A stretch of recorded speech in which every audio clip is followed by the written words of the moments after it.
Hello, Dan. Morning, Jim. How's the wound? Oh, I'll live, which is more than I can say for a couple of hundred of our compatriots. You're completely outmanned. There's little help for that. And outgunned. They must have ported those cannons overland. Dan, I've got orders for you. You've got to get into St. Vincent somehow and get Cobb out. Cobb? Philip Cobb, a schoolteacher, a patriot, and I guess a genius. He worked out the secret code that the entire Continental Army uses, has been using for months. Now, if the British make him talk, they'll know every troop movement and battle order from Albany to New Orleans. Any chance of changing that code? Oh, sure, but there are dozens of messages still in circulation. Now, once they break Cobb's code, they'll be able to trace the messages to the contact men in every city and town. The whole network will be spelled out simpler than a first-grade reader. You sure they know who Cobb is? No, I'm not sure. Now, this code could win or lose the war.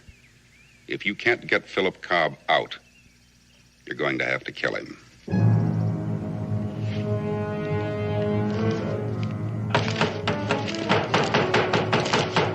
Professor Cobb! Professor! Open up! Professor Cobb! Professor, open up!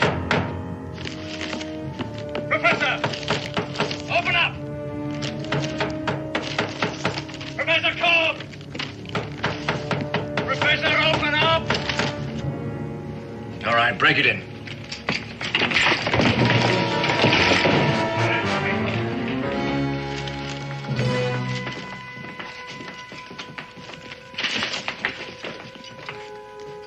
Professor Cobb, you're under arrest. I know.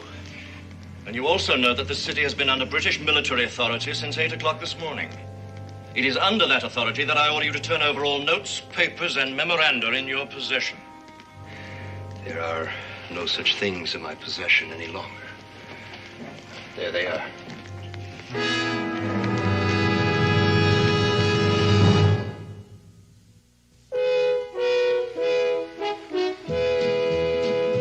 Daniel Boone, what a doer, what a dream comer, truer was he. From the coonskin cap on the top of old Dan to the heel of his rawhide shoe, the rippin'est, roaring'est, fighting'est man the frontier ever knew. Oh, Daniel Boone was a man, yes, a big man, with an eye like an eagle and as tall as a mountain was he. Oh, Daniel Boone was a man, yes, a big man, and he fought for America to make all Americans free. Daniel Boone was a doer, what a dream comer, truer was he. Daniel Boone, Daniel Boone.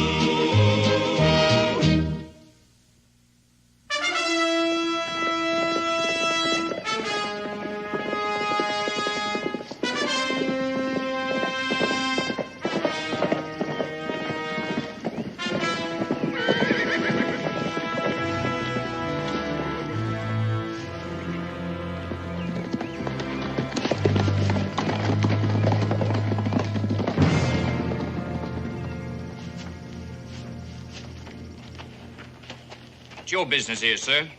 Any kind of heavy work that needs doing. Carrying brick, chopping wood, loading wagons. Town looks deserted. Where is everybody? Staying in their homes out of trouble. Trouble? What do you mean? This community's under martial law, sir. If you're planning on coming in, you'll have to give me that rifle. Well, I wasn't planning on shooting much game in St. Vincent anyway. You can pick it up when you get ready to leave. There's a sundown curfew. If you're seen on the streets after dark, you'll be buried with full honors, sir. I'll keep that in mind.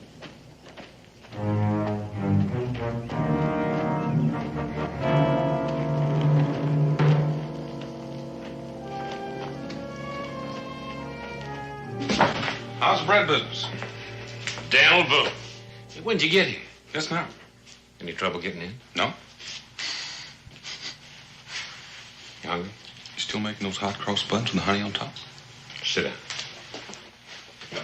Hot out of the oven, Dale. How's the family?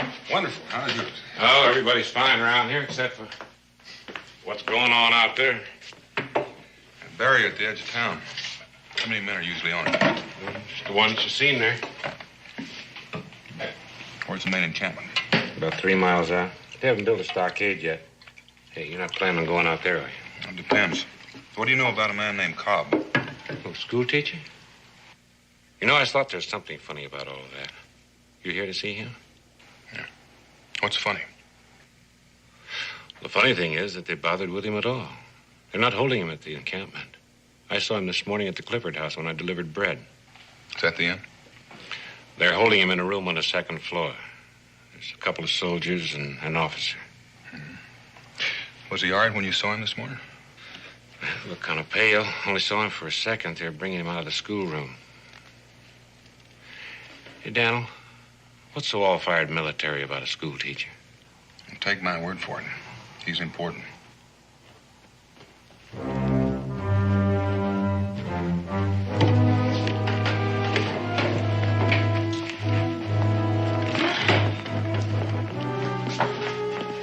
Hey, that's the first time I've seen him. Bert. Colonel George Bert.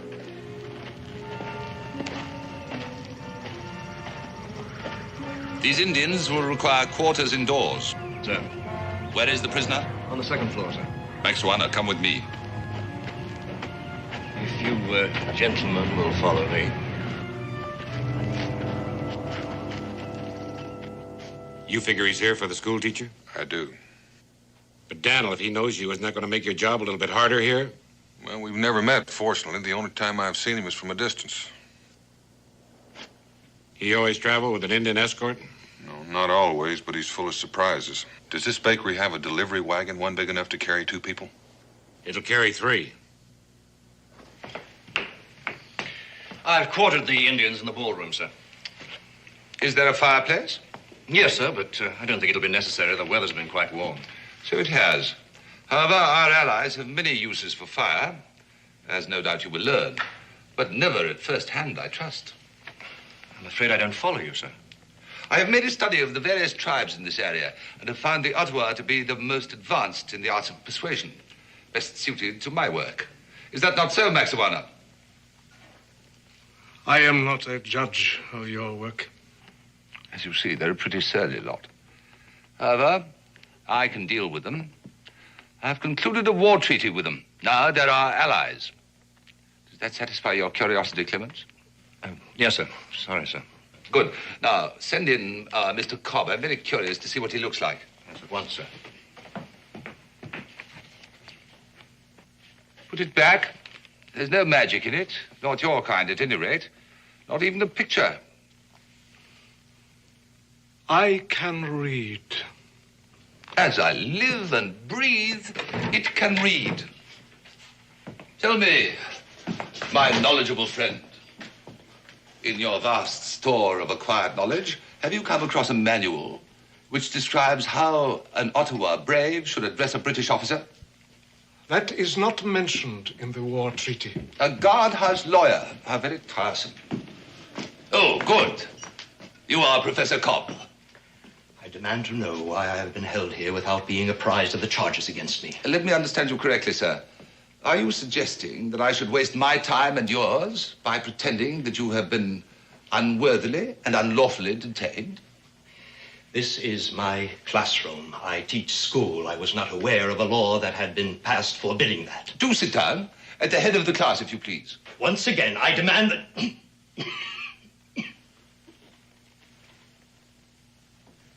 What's the use?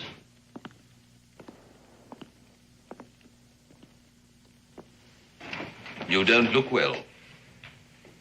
Are you a doctor? In a way. Though I do not treat bodily ailments.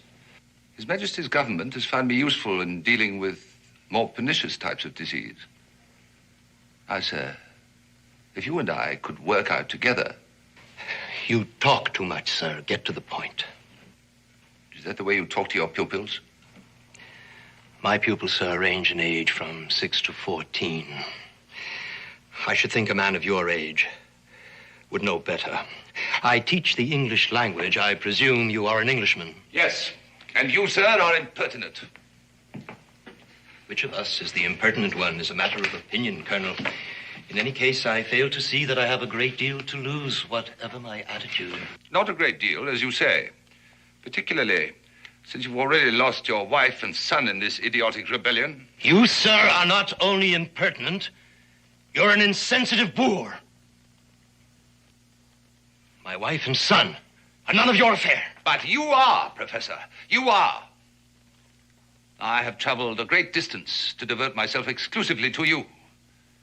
Are you going to be reasonable? About what? I have been authorized to make the following proposition to you. Upon delivery of your code, you are to be paid a draft upon the Bank of England in the sum of £10,000 sterling. You are to be set free, and no further claims or demands to be made upon you. 10,000. That's truly splendid. A man could live out his life very happily with 10,000. Too bad. Mr. Cobb, I have here in my possession captured documents which prove beyond any shadow of a doubt that you are the author of this code. I see. Now, sir, your answer. No. Your final answer?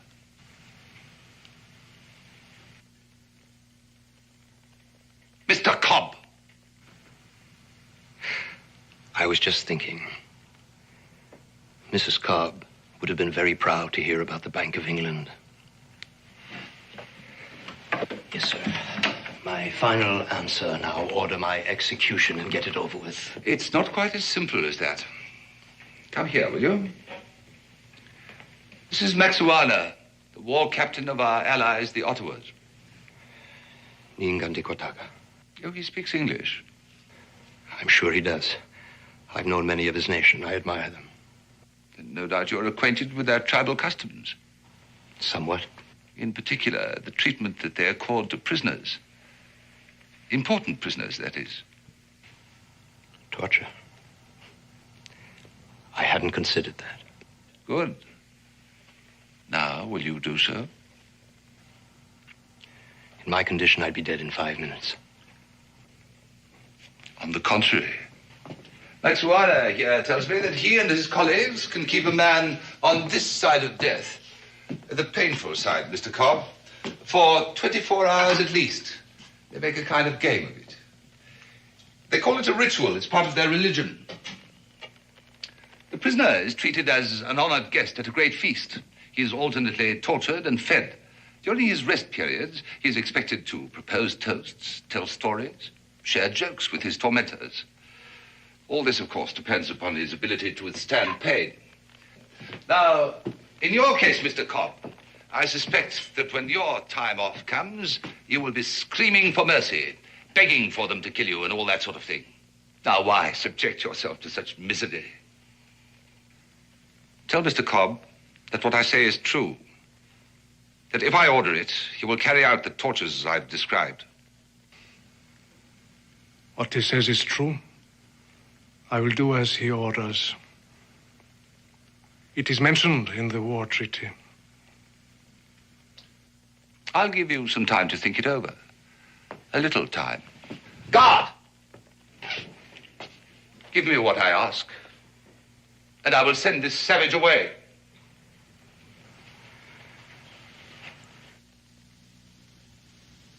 If there is a savage here, it is not the Ottawa.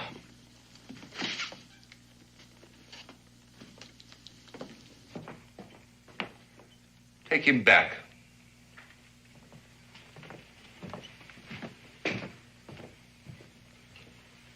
He's so frail. I don't want to risk losing him through your incompetence. That man is not fit to be put to a test of strength. It is unfair.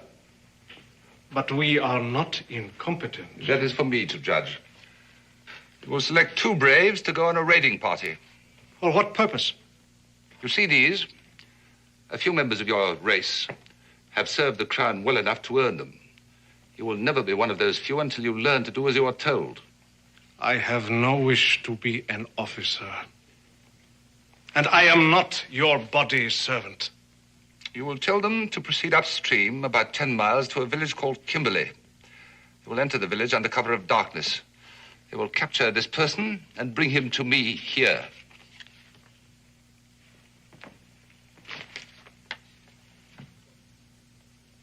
Any further questions? No.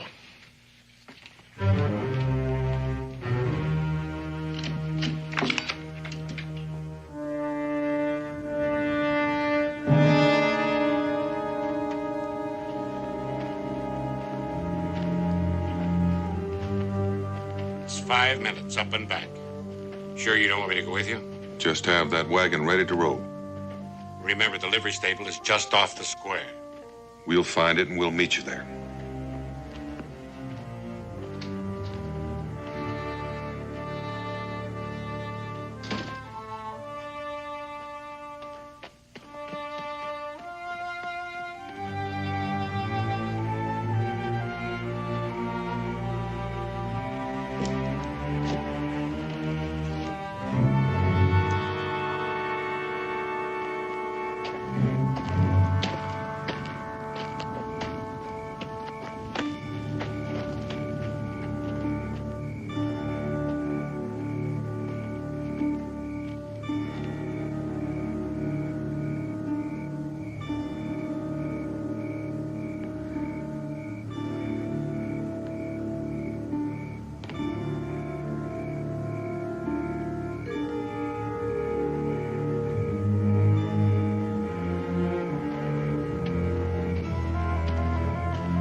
Who is it?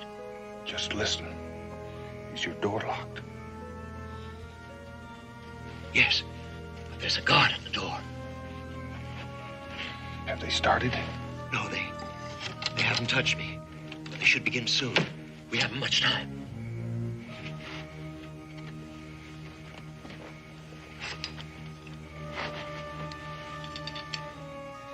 This shouldn't take long.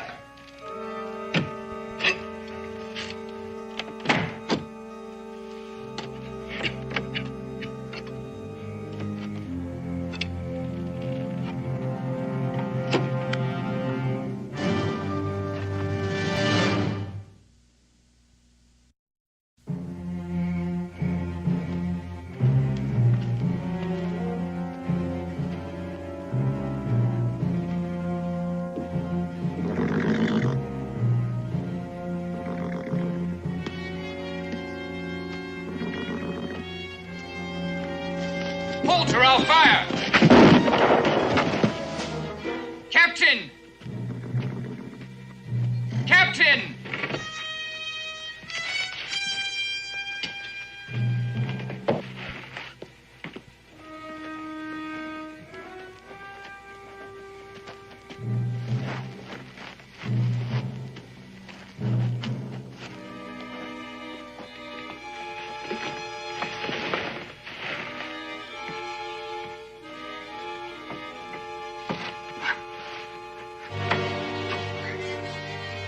Colonel Burton, sir. We apprehended this man carrying a coded message. His name's Wingate, a local citizen. Where did you get the message? Talk! Maxuana. There's something I need to learn. Get your men ready. We cannot raise the dead. The message. I have it here.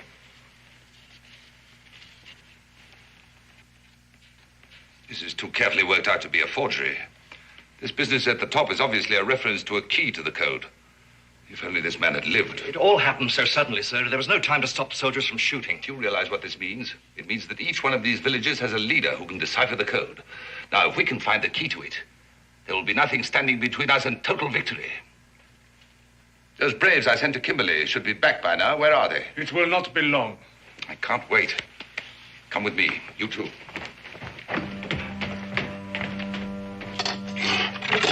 You think you can get the boards off in time? You just keep watching that door. Unlock it.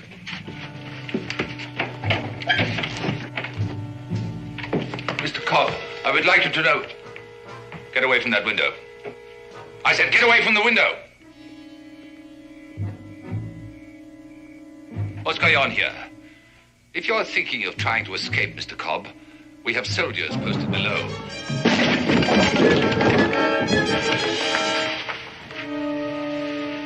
Glad to see you gentlemen are being sensible.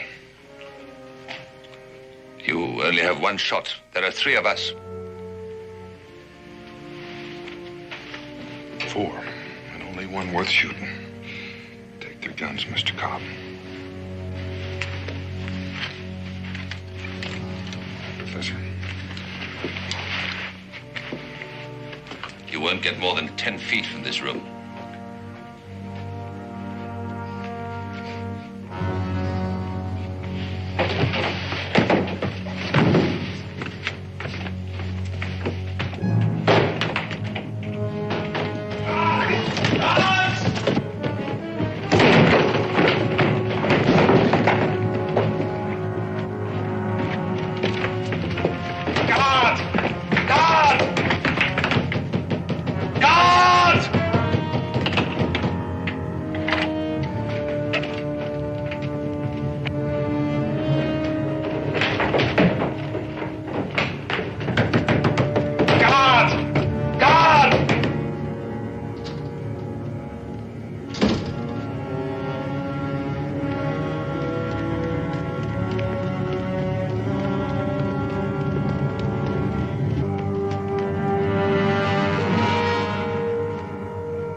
Better take the safest route. Are you up to it?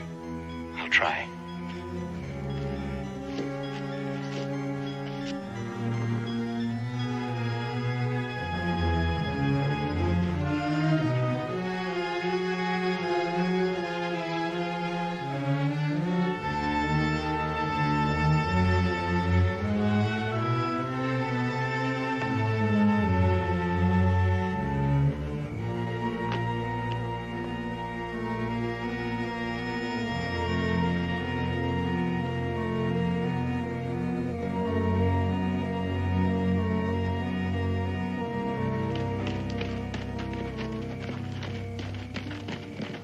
If they escape, there'll be more than one court-martial.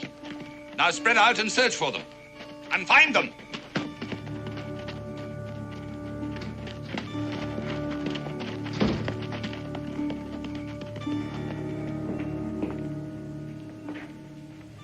Well? My braves have returned from Kimberley. They have done as you ordered. Oh, well done for a change. Bring them along.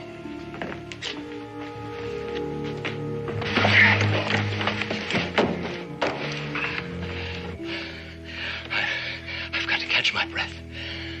Gotta get down on the other side of this building. My friend will see us at the stable, bring the wagon out. We'll make a run for it, jump in, and leave this little town in a hurry. I'll do my best. Sure you will. Mr. Cobb! We were talking earlier about the matter of your sacrifices. There was one person that you neglected to mention. You still have one son remaining. Raymond Cobb, presently living with an aunt at Kimberley. Presently my prisoner, Mr. Cobb. Either you give me the code or your son will die, and in the manner which I have already described. I know you can hear me, Mr. Cobb. You remember our conversation about the Ottawa methods? He's lying. I've got to see. Even if it's true, Mr. Cobb, he's not the kind of man to keep his bargains. What are you talking about? You're far too valuable to the Continental Army. He'll never let you go, don't you know that? But he's got my son. We can't be sure. Father, don't come out! Do you hear me? Father, don't come out! Do it. Look, get away as best you can, please. I don't want to involve you in this. I can't do that. You're mad. I know how you feel, and I promise you I'll do everything I can to get your son free. My boy. You have a son? I have. Wife living? I have. I lost my wife when the river forts were shelled by the Continental Army, Mr. Boone. My oldest son, the first year of the war, fighting for that same army. 5 years. I gave 5 years when I could have been living comfortably in Maryland with a fine home for my wife, a university, a library, and my 2 sons growing up in an atmosphere where they would have known what the world is really like. I killed them all. No, you haven't. But unless you come with me, you'll kill your son, Mr. Cobb.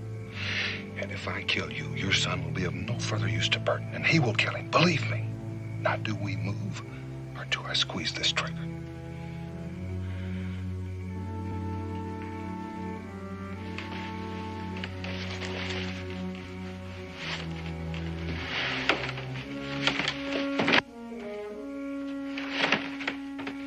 Mr. Cobb, you have put me to a great deal of trouble. I want this foolishness to stop at once.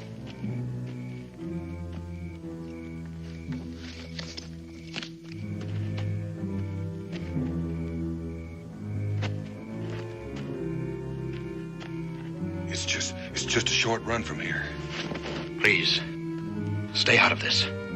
I don't want your death on my conscience. Here! Here I am! Don't shoot! Don't shoot! I'm all alone. The other man got away.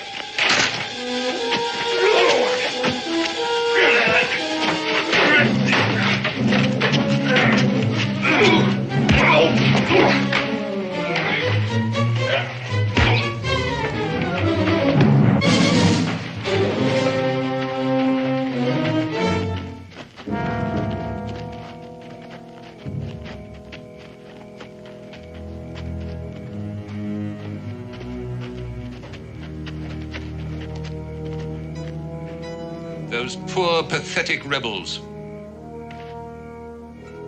See that he regains consciousness fully before you kill him. Inside.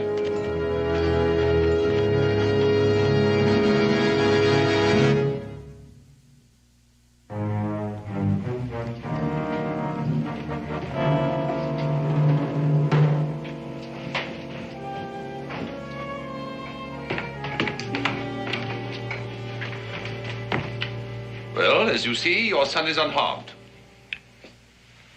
Untie him and let him go home. All in good time. We intercepted this message tonight. We took it from a man named Wingate. Wingate? The barrel maker? The late barrel maker, unfortunately. Now, Professor Cobb, you will show us how your code is constructed. Then you will decipher this message. At that point, your son and you will be free to go. I do not think there is any need for further persuasion. Father, I'm not... What about this man? Obviously a spy. No, he's not a spy, Colonel.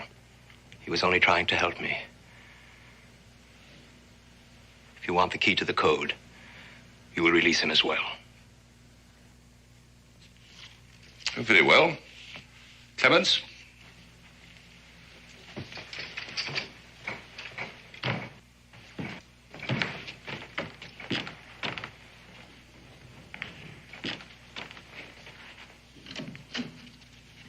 Kill this man now. I do not yet know about the boy. Among my people, a man who does not keep his word has no honor. You gave your word that this man would go free. Yes, I did. One has to do that kind of thing in wartime. Either you will do as you are told, or I will have you burned alive. It is mentioned in the war treaty.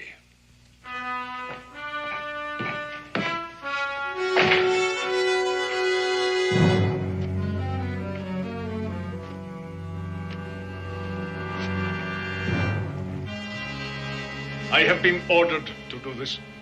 You fear your white colonel more than you honor your ancestors. Why do you say this? The Ottawa pride themselves on their skill at the slow death. That is true.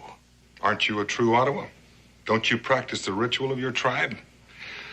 Unless this man is not a full-fledged brave, I insist on my right to die with honor. How have you earned this right? We fought and I won. You ask for pain? You prefer it? I insist on it. The knife would be quick. Why do you choose the slow death? I choose to die with honor. Very well. A brave warrior has fallen into our hands. Let us treat him with honor, that the manner of his death be not forgotten by any. Mr. Boone, why? I've seen one or two of these, boy. Maybe you better look the other way.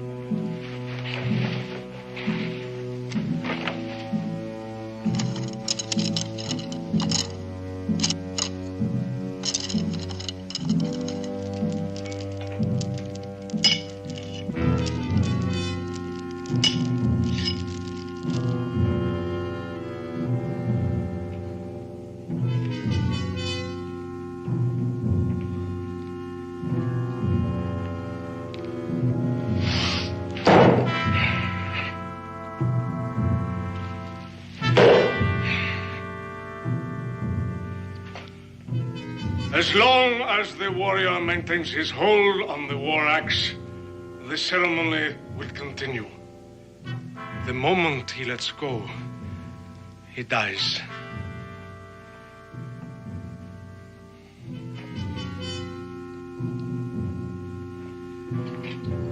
Let the ceremony begin.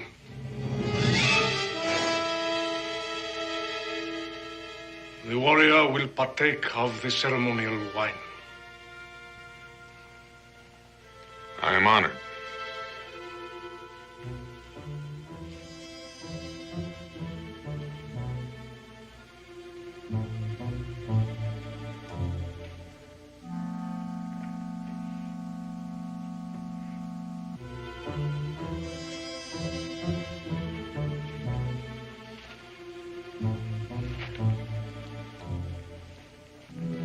We will begin with the ritual of the clubs.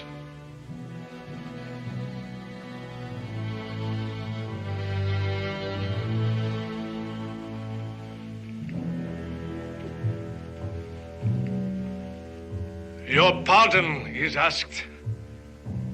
You haven't?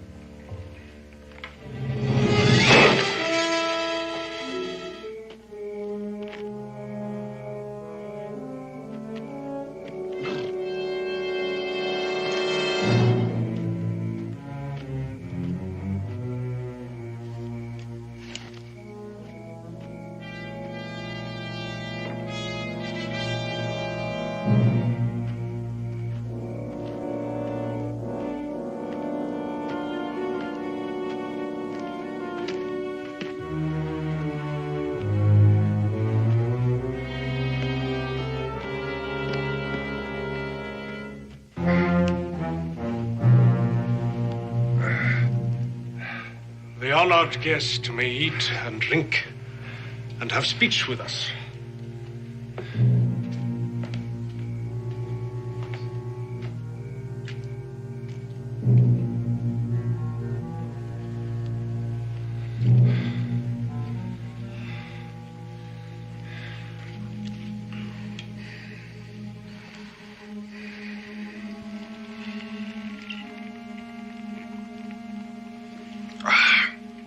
Let me say at once, I'm proud to be the honored guest to the Ottawa.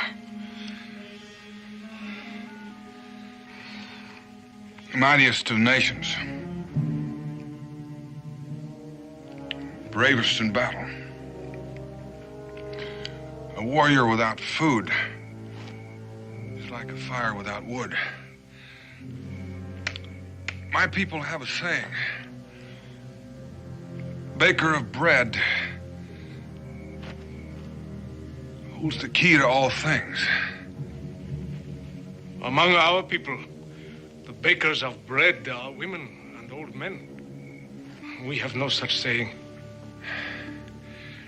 Bread is our staff of life. We depend on the baker of bread. Without his help, we would surely die the slow death. Tell us of the red men who dwell near your home. Oh, mainly Cherokee, Shawnee. There's an amusing story about that. I think it's amusing anyway.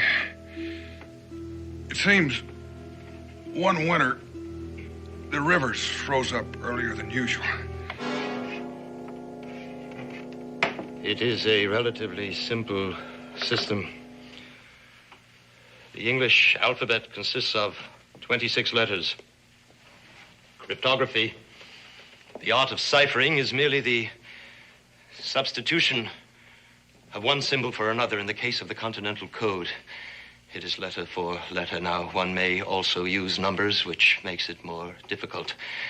Now, with only 26 possibilities, there are at most 676 permutations. I don't mean to rush you, Mr. Cobb, but would you please get on with it? The key to this code is always a phrase in English consisting of letters and punctuation marks, totaling 26. The message is coded to one of 10 keys. The directions for decoding are to be found at the top of the message. Once you know the phrases, you have the key. Child's play. Fascinating. Then you will have no difficulty in deciphering this. Not a great deal. Then proceed.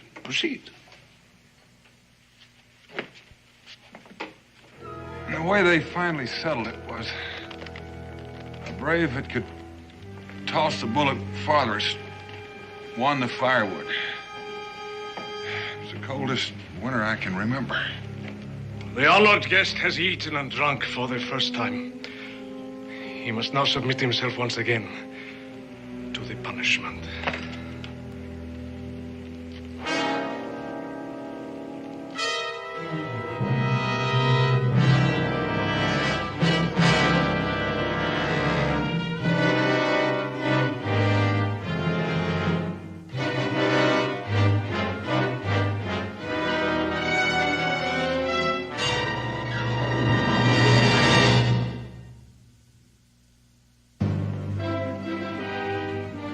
Document number 3, line 3, phrase 3. Which is document 3? The Declaration of Independence. Do you have a copy? I have not, but I sincerely hope for your sake that you have.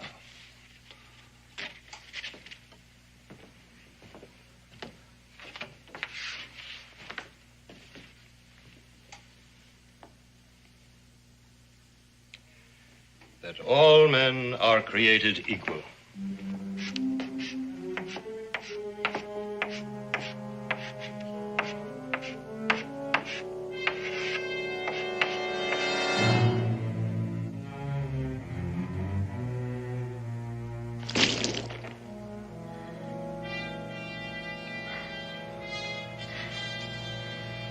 Thank you. Thank all of you. I believe we were talking about cold weather. I think I'd like to get back to that. T-H-A-L. Just a moment. Where is the second T in the word that? There is no need to spell it out twice, since the letter T in this code key can also stand for A, D, or R. We simply place the letters next to T. The rest is a simple process of elimination. A process that might take hours. Will you decode this message at once, please? I'll do no further work.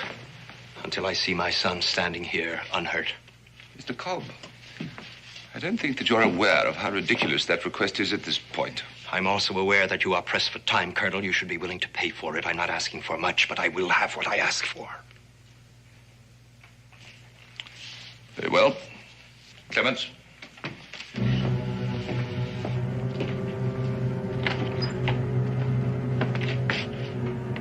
Come with me.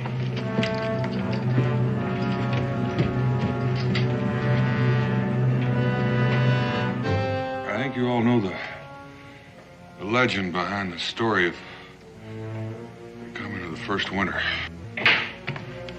Take young Cobb up to his father's classroom. What in heaven's name is going on here? I ordered you to kill this man. He has chosen to die with honor. He has chosen? Oh, but of course, I'd forgotten. I had completely forgotten the reason why I employed you in the first place. And what is this? Practice? You have intruded upon a sacred ritual. I order you to leave. You order me? Oh, no, my savage friend. That is definitely not included in the war treaty. I've been altogether too lenient and free and easy with you. Consider yourself under house arrest. We will not obey. You all follow this man. It is best you know the consequences. Treaty or no treaty, I will not be disobeyed. Follow Maxuana, and he will lead you to your deaths. Now, I order you to kill this man now, and place this one under restraint. Now. Maxuana, you might as well do as he says. Death with honor has no meaning unless it comes from a worthy victor. And all this time, I thought you were your own man. Be quiet. You have bought enough time as it is. I am my own man. You are an animal, and you shall die like an animal. That's better. Now, once again, I order you to...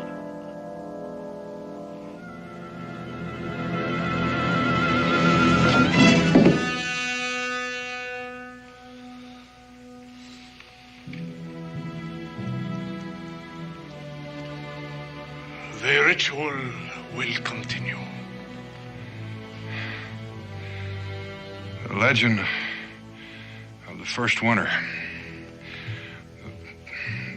The first man to walk the earth. I believe you call him Wajunkaga.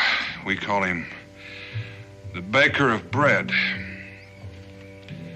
One night, a voice came to him saying, now is the time to come to the cause of all men who seek freedom.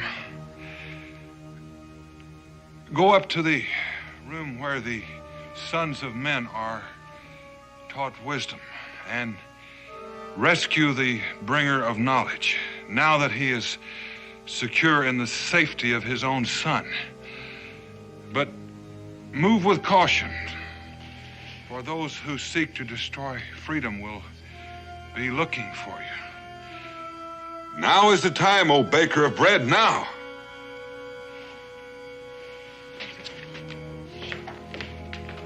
I do not understand. Well, give me just a moment to clear my mind.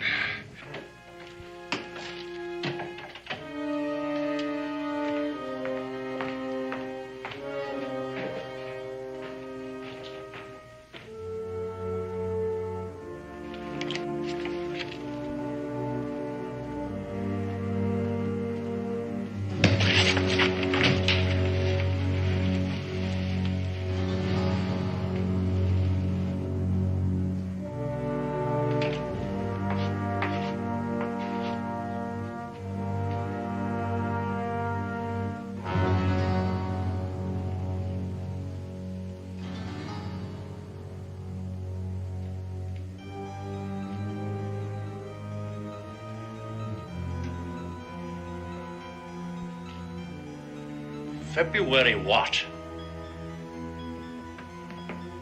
The date, man.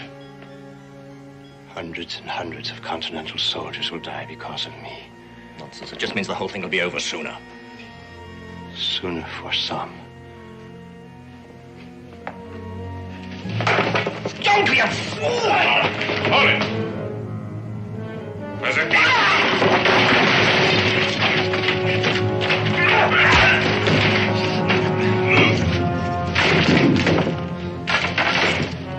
Well timed, Professor. Burton, he knows the key to the code. Burton's dead. Let's get out of here. Come on.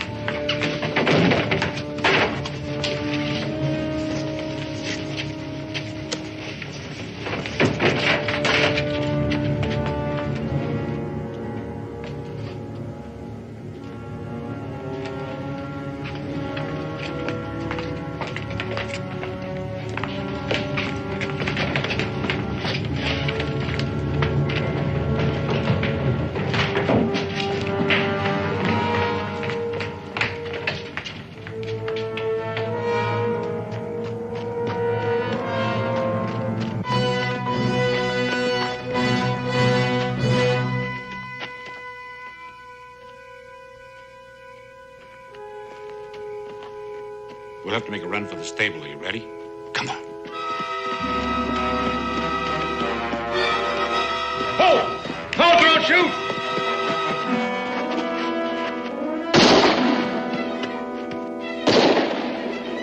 Go to the stable and get in the wagon. Hurry. Go.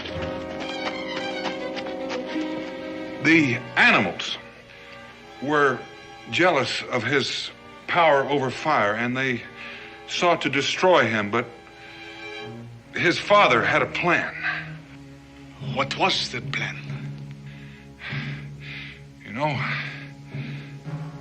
I forgot.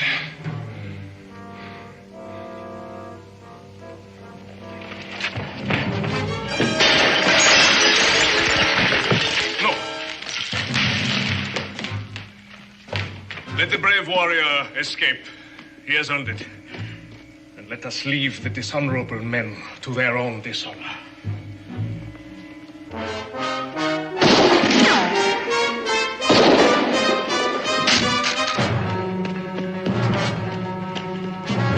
Dan, over here! Get the wagon!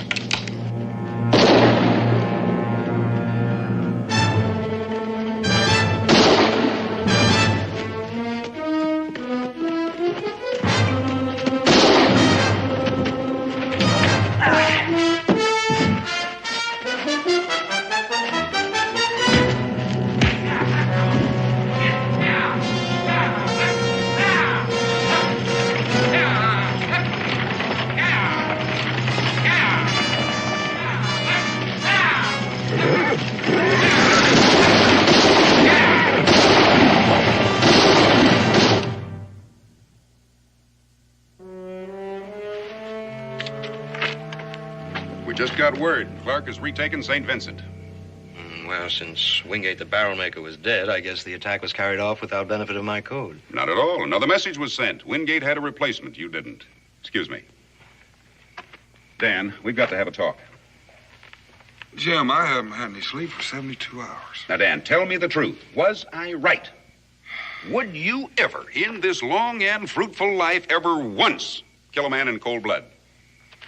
Even if George Washington himself asked you pretty please. Offhand, I can only think of one man I'd shoot in cold blood.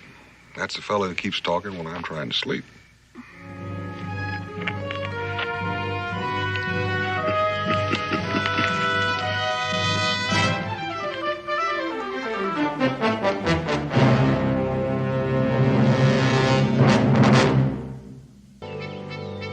Received a message from Terrace Khan asking me to come. It is nothing, dear cousin. I will attend to it. I will attend to it. Rest yourself. Boone! Boone. Welcome, Boone. Welcome.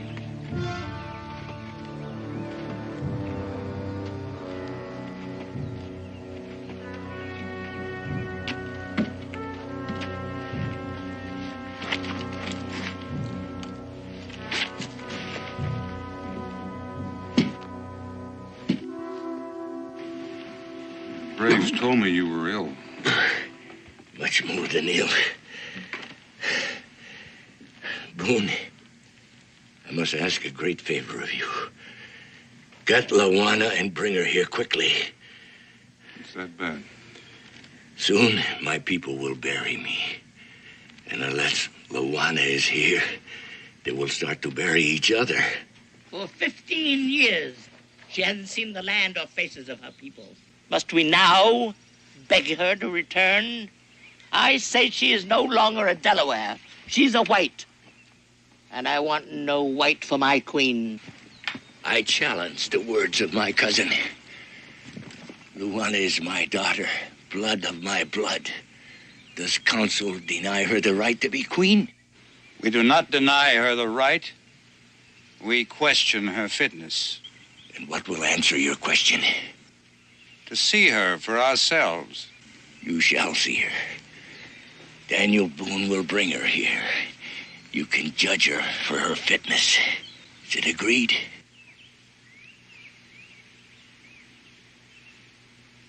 It is agreed.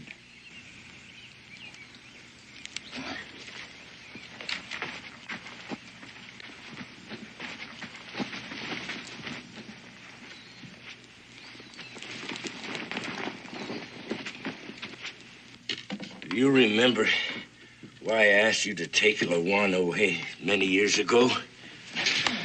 To learn the ways of the white man. That is true.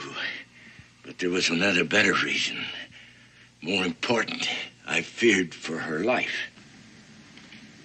Tatama? Tatama. Many times since the death of the mother of Lawana, my council had begged me to take another woman to provide a male heir. This woman could have protected my child from Tatama's ambitions for her son. But I could not take another woman. Do you understand that, Boone? I can understand that. Tatama could not. These are the wedding garments of the mother of Lawana. She must wear them when she comes back. She may not want to wear them. She may not want to come back. What then? Then Katoga will be chief. A fine young man, brave, intelligent, but his ears are full of the words of his mother, who lusts for power, and to prove that power, she will make war, and many of my people will die. Boone, it is the deepest wish of this old man to see his only child once more before he dies. Ted is gone.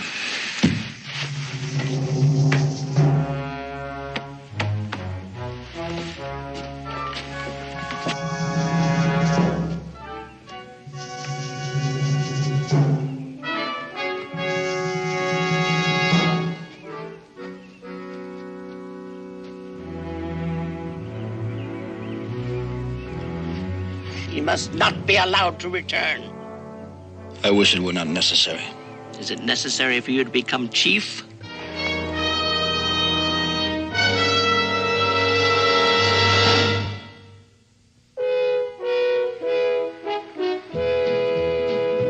Daniel Boone, what a doer, what a dream comer, truer was he. From the coonskin cap on the top of old Dan to the heel of his rawhide shoe, the rippenest, roaringest, fightingest man the frontier ever knew. Oh, Daniel Boone was a man, yes, a big man, with an eye like an eagle and as tall as a mountain was he. Oh, Daniel Boone was a man, yes, a big man, and he fought for America to make all Americans free. Daniel Boone was a doer, what a dream comer, truer was he. Daniel Boone, Daniel Boone.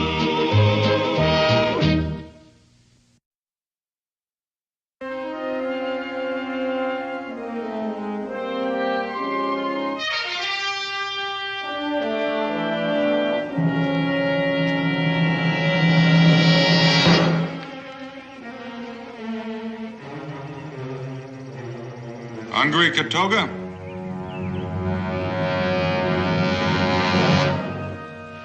Help yourself.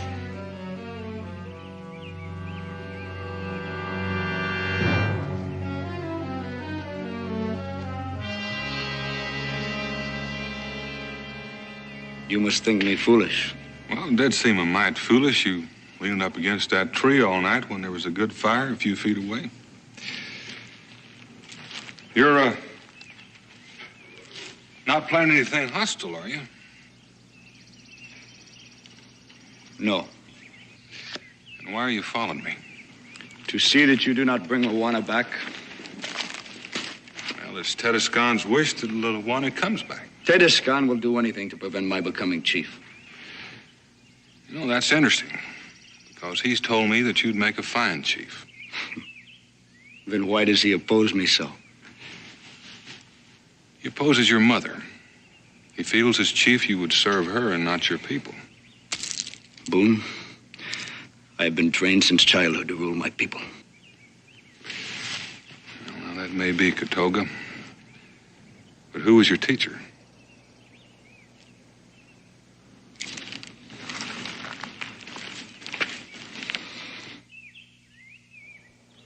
Luana will not want to come back. Well, maybe we ought to leave that up to her. She's still Tedescon's daughter. She will have forgotten by now. If I dance one more step, I shall collapse. Well, you should rest for just a moment. This won't be over for hours. Just one, William. Thank you. First, you must have one more dance with me, Pa. Not on your life, my dear. Oh, no. William, As far as I'm please, concerned, please. your engagement party is over. William, I've got to please. save my feet for the wedding. Please. Oh, there you are, Louise. For a minute, I thought you'd run off and eloped with somebody else, Mother. Father, you must convince Father to dance with me again. Oh, yes, one more. Away with you, boy. I shall dance only if I'm carried. Stop that. That. Yes, Amos. There's Mr. Boone here to see you, sir, and a companion. Well, show them in, please. Daniel Boone? Welcome. Why, it's been years, man. About 15. Welcome, Mr. Boone. This is Creighton. And, your... This is Katoga of the Delaware Nation. How do you do? What brings you here after all these years? Well, I hate to intrude on your party, but, Excuse me, please. But I have to return to my guests. well, I think you're the one I came to see. You're Luana, aren't you? My name is Louise Creighton. Oh, Amos, would you serve the refreshments, please? Yes, ma'am. And, do please continue dancing. Perhaps we could go in here and talk for just a moment. Come on down. And would you, please?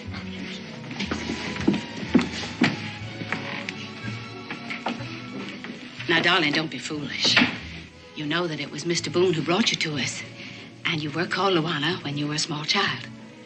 Of course, Mother. I'm sorry. Why did you want to see me, Mr. Boone?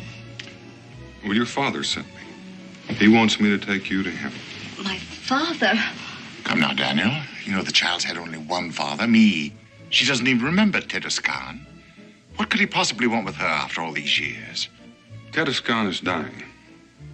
He wants to see his only child before he dies. He wants her to take her rightful place as queen. Queen? Queen of what, for heaven's sakes? Queen of the Delaware Nation.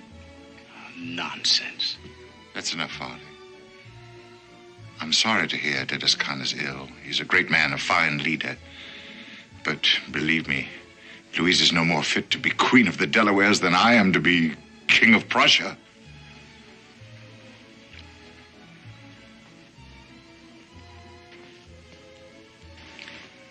Tell the worthy Tedescan that Miss Louise Creighton regrets her inability to attend him due to her imminent marriage. You see, Mr. Boone, this is an engagement party. Louise and Farley are to be married in the spring.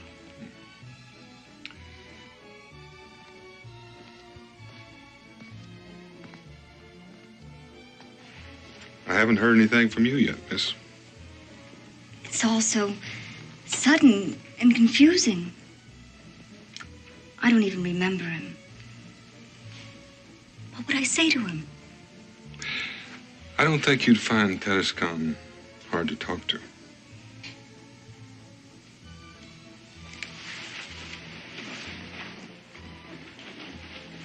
Mother, I know.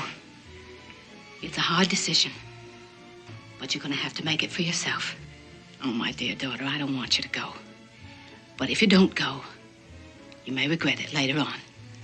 Mother, I must say, I don't like the idea of Louise traipsing off into the wilderness with this. Oh, the whole idea is ridiculous. Would there be any danger, Mr. Boone? I can promise you she'll come to no harm. I know I can trust you, sir. Louise will give you her decision in the morning. If you decide to go, Louise, I'm going with you. But don't count on it, Mr. Boone. Come on, Louise. Oh, Mr. Boone, you must be very tired after your long journey. I'll, Amos?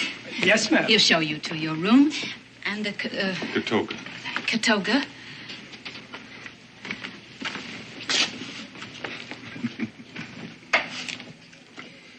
Good night. Good night. Elizabeth, I could use that drink.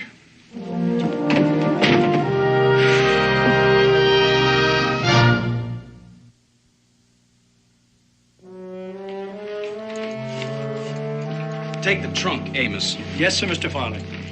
Come back for these. Yes. My. Looks like you got enough clothes here to last you for a month, honey. The bare minimum, Father. I haven't packed a single thing I won't absolutely need. Well, you must take this one because it brings out the color of your eyes, and on a warm evening, I'm afraid you all have the wrong idea. Luggage is out of the question. We're walking all the way.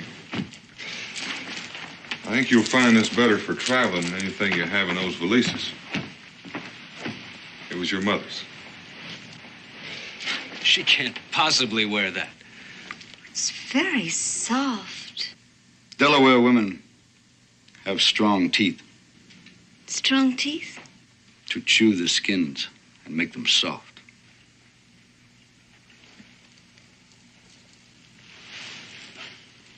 We'll wear what we're wearing. Thank you. Unless... You sure you want to go, Louise?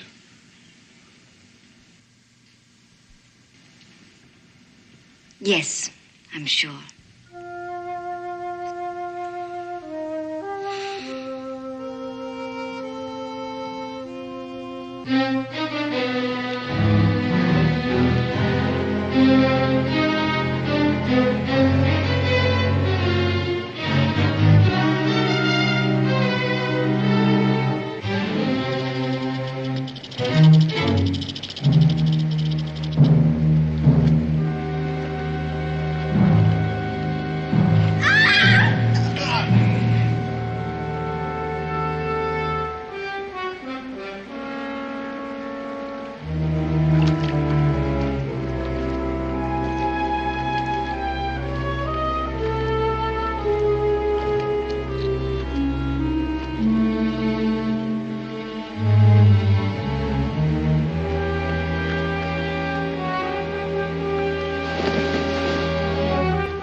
Was it necessary to be so rough?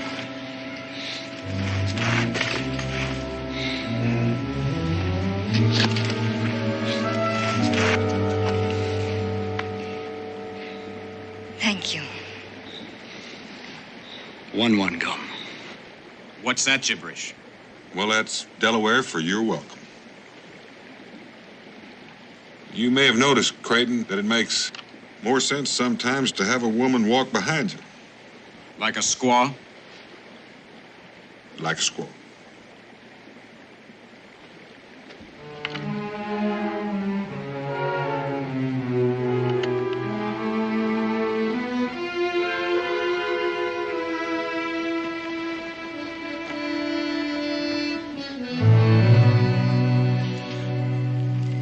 The Delawares, they're not like most tribes you've heard about. They stay pretty much in one place. The men hunt and fish, the women work in the fields. They're much like any other frontier people. They have a lot of pride, a lot of dignity. And their chief, Tedescon,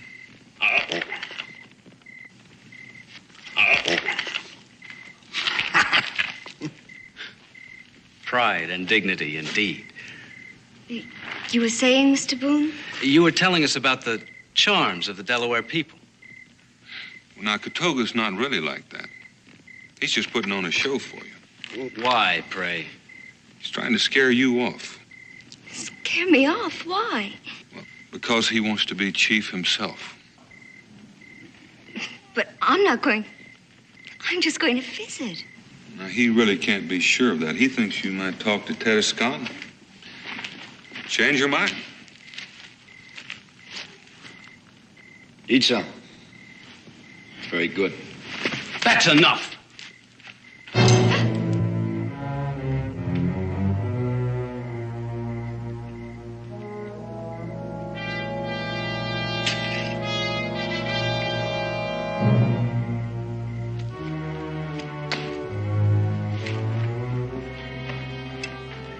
Delaware women do not waste food.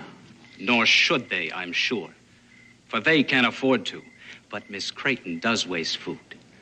She does not know how it has come by, nor does she care. She only knows that it is there and in excellent abundance, and that's all she need know. In short, she is a lady. But that's something you savages wouldn't understand. Come on, Louise, we're going home. All right.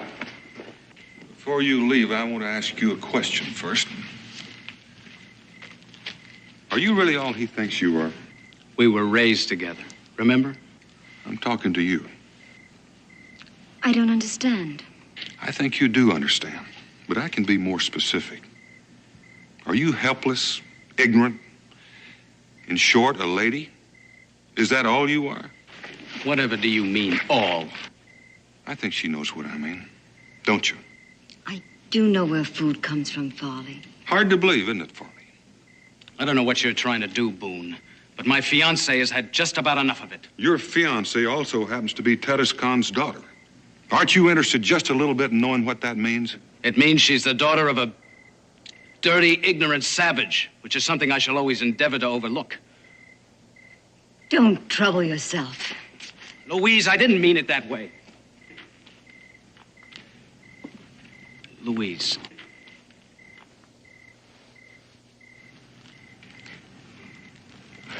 We're to be married. But only if we overlook certain things. Isn't that true? Yes. I won't have a squaw for a wife. Do you think you can overlook my parentage, Farley? Don't you see a certain family resemblance? Louise, wait! You stay here.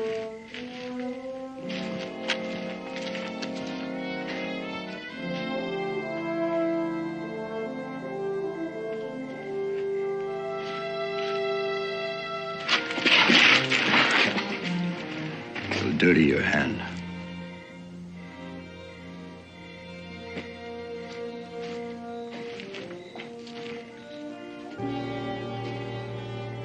I'm sorry I'm causing you a lot of trouble. Yes, you are. I made a promise to, well, how did Farley put it? A dirty, ignorant savage. But I plan on keeping it if I can. Luana, you can go on back with Farley, all right, but on his terms. As a dainty little doll who faints at the sight of a hunk of meat. Do you want that? I don't know. Could it be that you're ashamed of what you are? That you're pretending to be a fool so you can call yourself a lady? I am ashamed. And I've always been ashamed. Why, Luana? Because you don't know anything about Indians except what you've heard. You know, most people don't hate Indians. They pity them. They want to uplift them. Which pretty much means that they think they're inferior. I suppose it does. Take Katoga. Would anyone in their right senses dare pity him? No.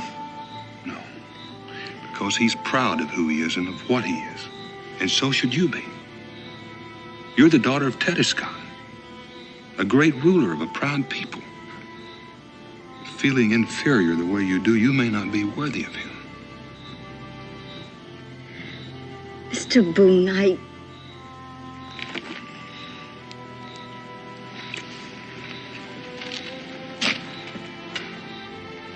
Luana, you can do what you like with these. I'm tired of carrying them.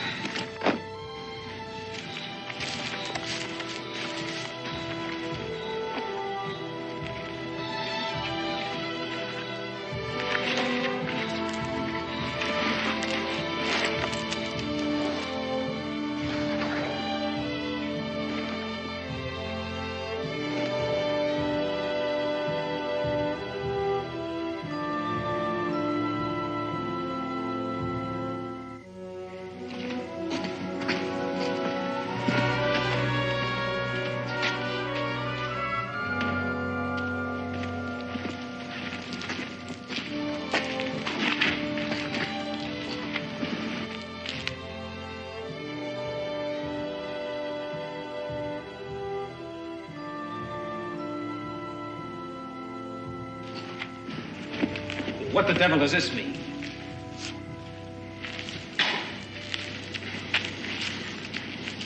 did you know my mother, Mr. Boone? A long time ago. Do I look like her? Very much. Do you intend to remain in those ridiculous garments? They're quite comfortable.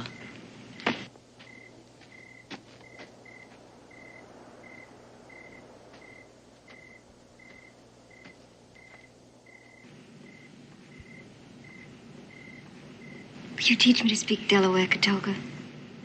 I must have known it once, but I've forgotten.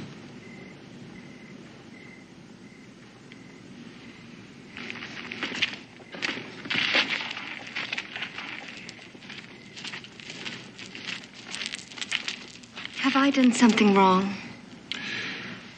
Well, in a way, you're more or less asking him to cut his own throat. Because he wants to be chief. That's right.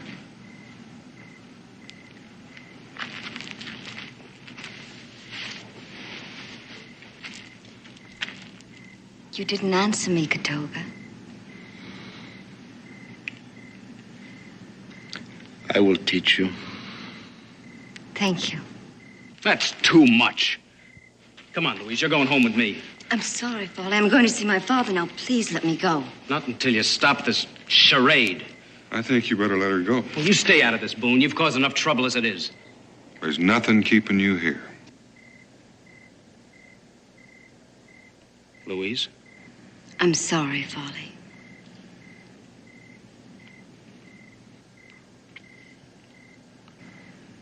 It isn't the same anymore. Can't you see that?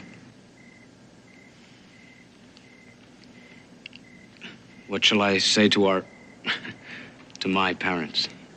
Tell them thank you very much for allowing me to make my own decision.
No, John.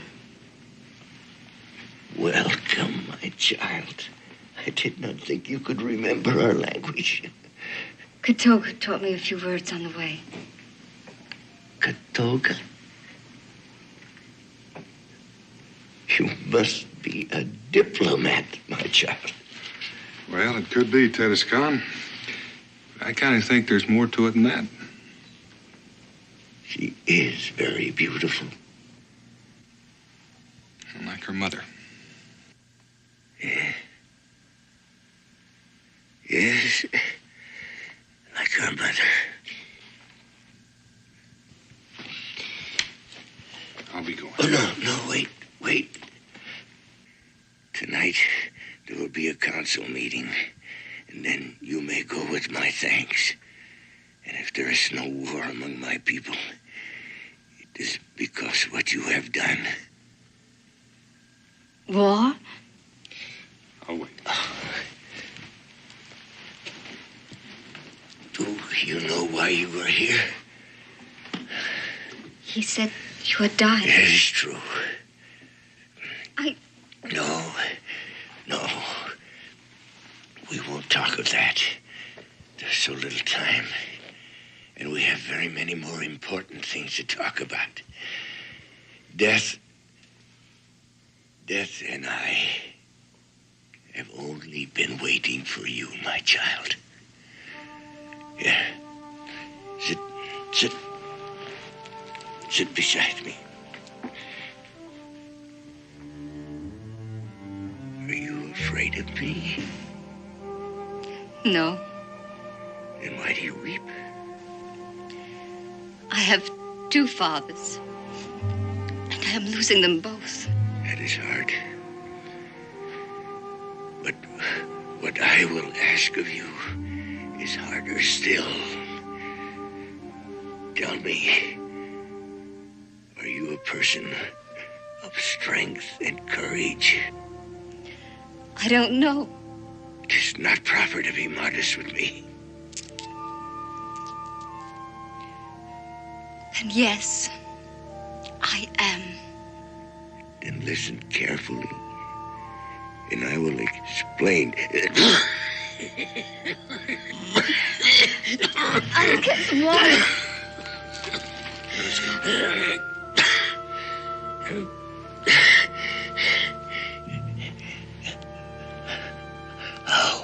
How does she seem?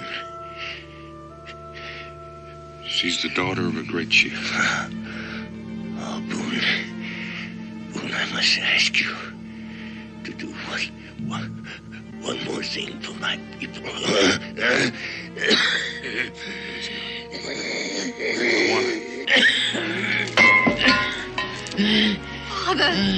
Father!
I loved him too.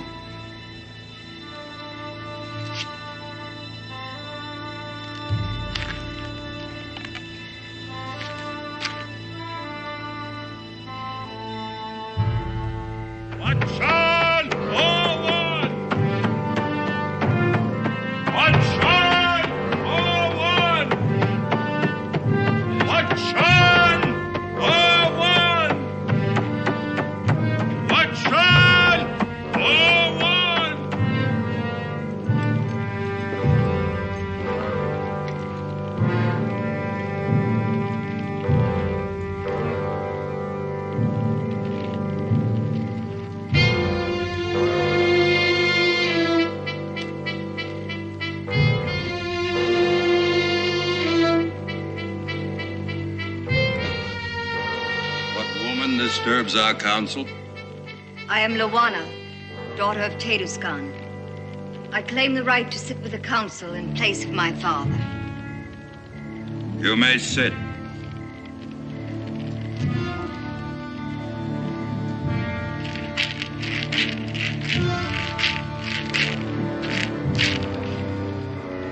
The council will begin.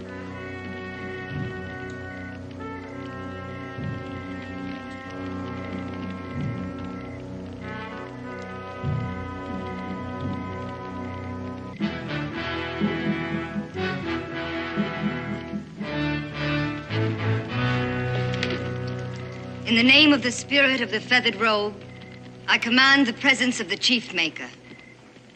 Who commands the presence of the chief maker? Lawana, daughter of Teduskan, rightful queen of the Delaware nation. All who accept this woman as queen must pay homage.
I demand the ancient trial of kings.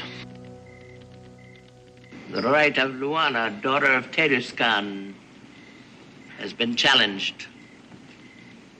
One who cannot accept the challenge cannot rule. Is that not the law? It is the law. Do you accept the challenge? I accept. Do you understand what the trial requires? That only the bravest may endure it? Only the bravest is fit to rule. It is your right to stand guard over the place of trial. I will stand guard. It is your right to choose one to stand guard with him.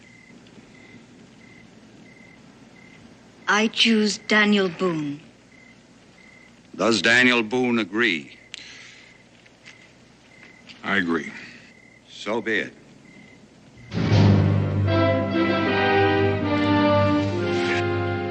Withdraw the challenge. I do not understand you. I did not expect her to accept the challenge. Perhaps she will not survive. It is her business to withdraw. Or would you rather spend your life subject to a woman? There are those that say I'm already subject to a woman and that you... Speak up, my son. Say what is in your mind. That you would rule through me and that you would make a war to show your power. Do you believe this? I do not know.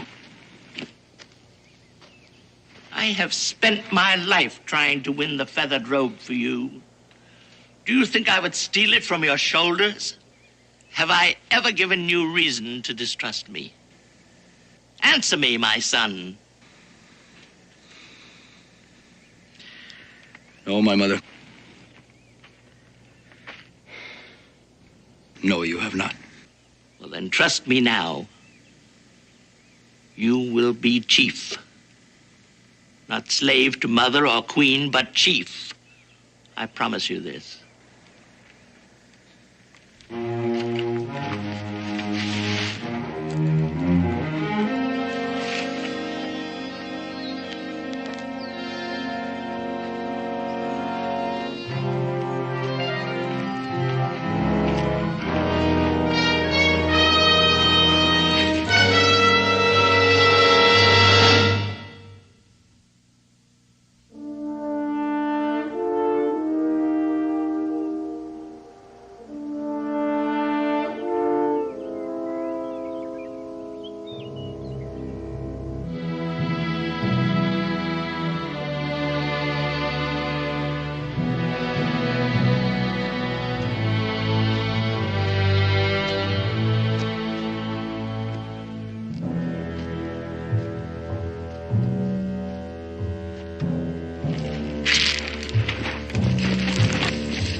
Stop this, Katoga. So can she. This is the last moment when you can withdraw from the trial without losing honor.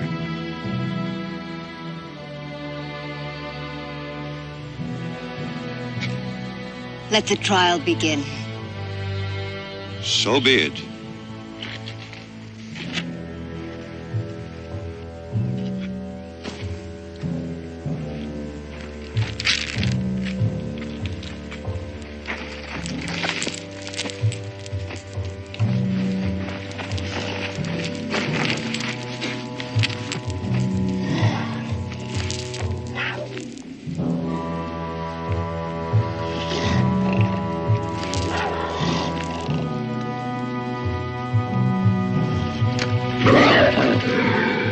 Here you must remain until we return.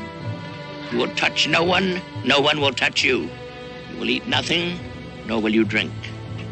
If at the setting of tomorrow's sun you have survived the trial, I, Tatama, chief maker to the Delaware, will place the mantle of the feathered robe on your shoulders.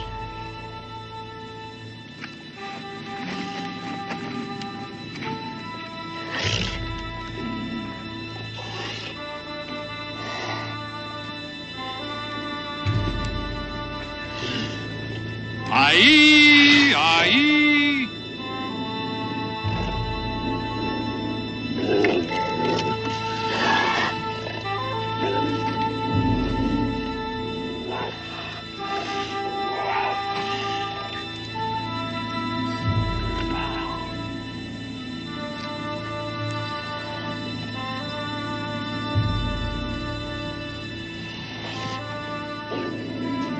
Oh, Great Spirit, the destiny of this woman is in your hands. To interfere is forbidden. You, Katoga, and you, Boone, will remain to see that the will of the Great Spirit prevails.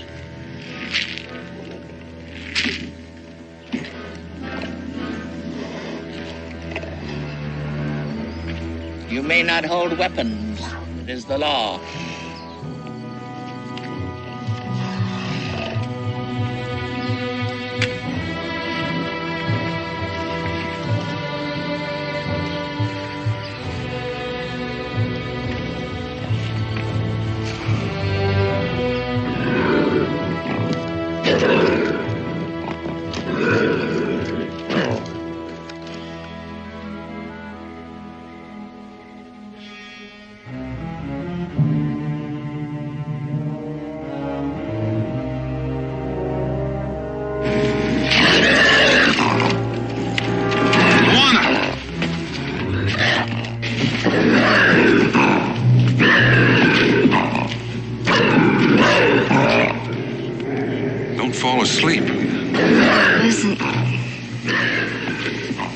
thinking about white wine.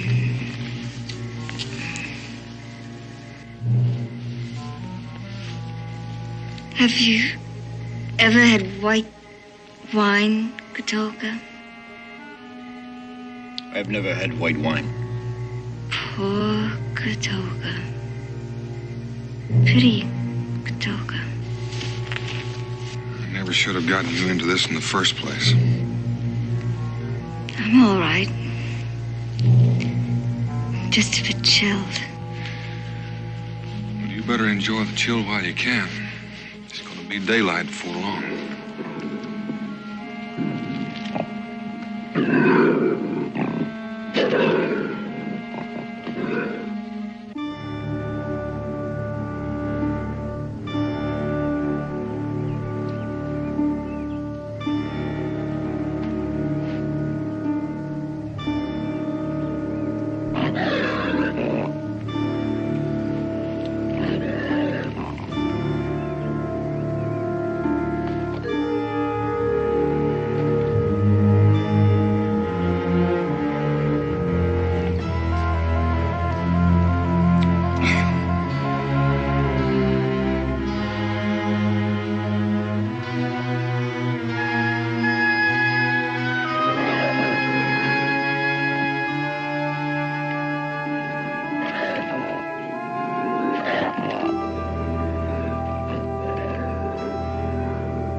Can't take anymore. She need only loosen the thong. I'm gonna take her down. She must do it herself. Stop it. Katolka is right. Let me alone. Please.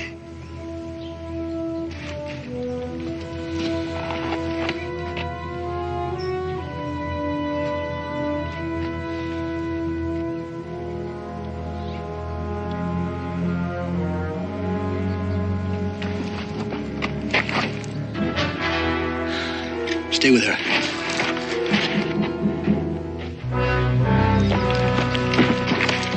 What are you doing here? Do you not wish to be chief? My mother sent you. Just stay here. I will attend to Boone. Go back and tell her not to interfere.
Katoga, are you all right?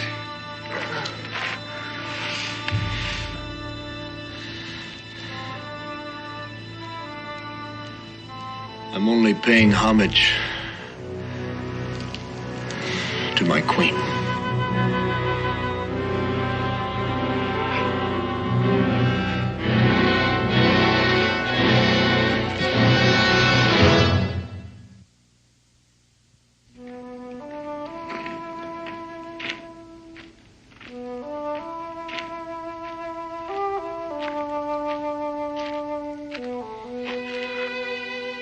You would be proud. It's because of you that I was able to do it. Perhaps. I've come to say goodbye. I'm leaving with Daniel Boone. Why? Is it because of your mother? The council said she need not go, only that she no longer be chief maker. For her, that will be worse. No, I'm leaving because I will not be chief. I've sworn this to myself. Isn't there another way, Katoga? Must a queen rule alone? You're very bold. I keep surprising myself. But a queen should be bold. What surprises me even more is that a man who wants to be chief should be so shy.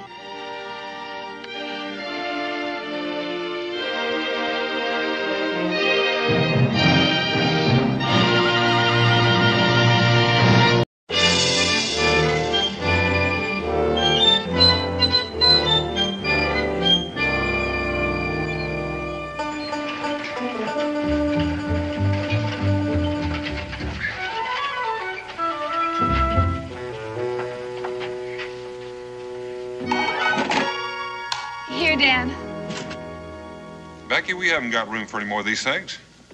Well, can't we stow it in Sally Martin's soap kettle? There's no soap kettle. Oh, dear, it must still be on board the ship. That's all this wagon needs is a 100-pound soap kettle. Now, Daniel Boone, we only bought what the people back home have to have.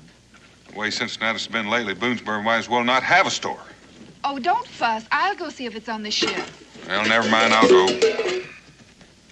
Just in case anything else is forgotten, I'll go along. I'd better tell Israel.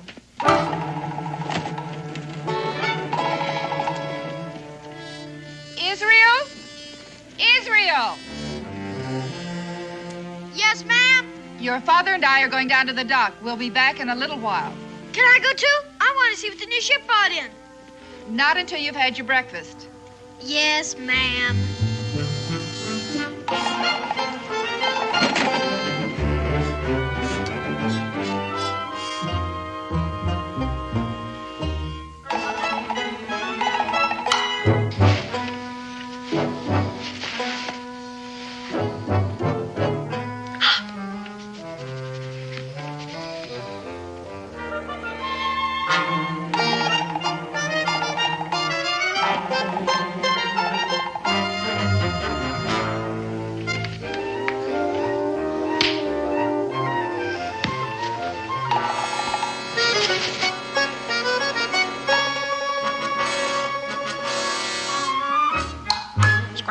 Square deal.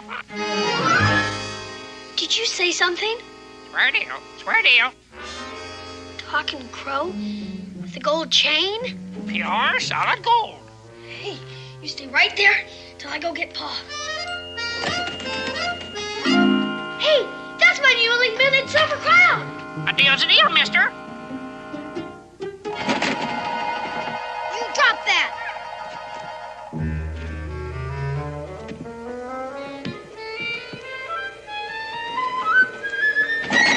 Doggone you!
truer was he.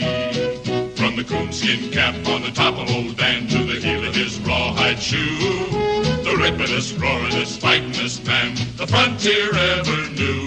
Oh, Daniel Boone was a man, yes, a big man, with an eye like an eagle and as tall as a mountain was he. Oh, Daniel Boone was a man, yes, a big man, and he fought for America to make all Americans free. Daniel Boone was a doer, what a dream comer, truer was he. Daniel Boone, Daniel Boone.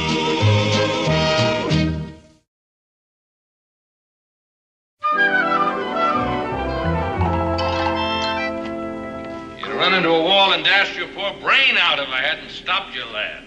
Yes, sir, I suppose. Was that a real man? That he was.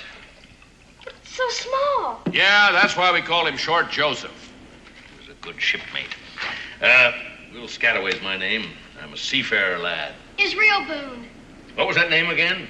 Israel Boone. My father's Daniel Boone. You probably know him. Israel? I had a shipmate named Israel aboard the old Peril. He ended up climbing the King's rope. Does that mean hung? Aye, that he was. The King's rope. Died cursing as noble as a belted earl. Is he a pirate? Now, if you're going to use that kind of language, yes. The Jolly Roger was our flag, lad. Buccaneers politer. Square Deal's his name. A deal's a deal's his motto. He stole my newly minted silver crown. Stole? You mean he took it without giving you something in return? A bundle of needles. Well, then stole ain't the word, is it, son? But they weren't even his needles. He took them off my pa's wagon. A deal's a deal. If I were you, I'd hold my tongue. Your honesty is in judgment. Ah, my lad, he takes to you. Here you are, Square Deal. He also took to my silver crown. Well, you shall have it back, my boy, if that's what you desire. Why wouldn't I? Israel? That name takes me back. I tell you, suppose you take back your silver crown, eh, lad? And you give him back his needles. Nothing gained, nothing lost, right? But suppose the next time he's to bring you something 10 times worth what he takes. Where would you stand then, huh? I don't know how you mean. Well, you go back on him now. Could you take advantage of him then? No, you couldn't. Absolutely not. Will you share a little rum with us, huh? No, sir. No, thank you, sir. All right, here you are, Square Deal. There you go. Now, let's see. What can I offer you? Coconut.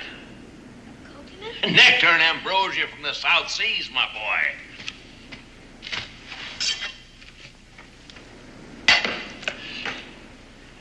There you are, my boy. To the 100,000 men, may they rise up from the dead. And may we prove to be true shipmates to the end. Drink up, lad. Drink up. Will Scalloway! Will Scalloway! Somebody's calling you. Yeah, I heard. Go on. Get out there. Let him see you.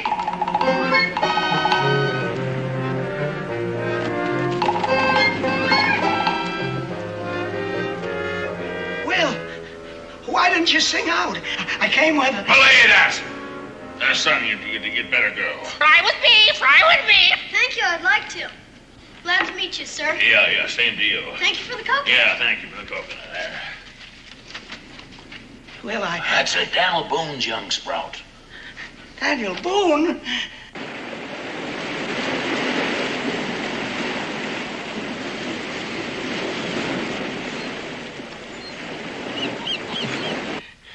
A drink, Will. A drink.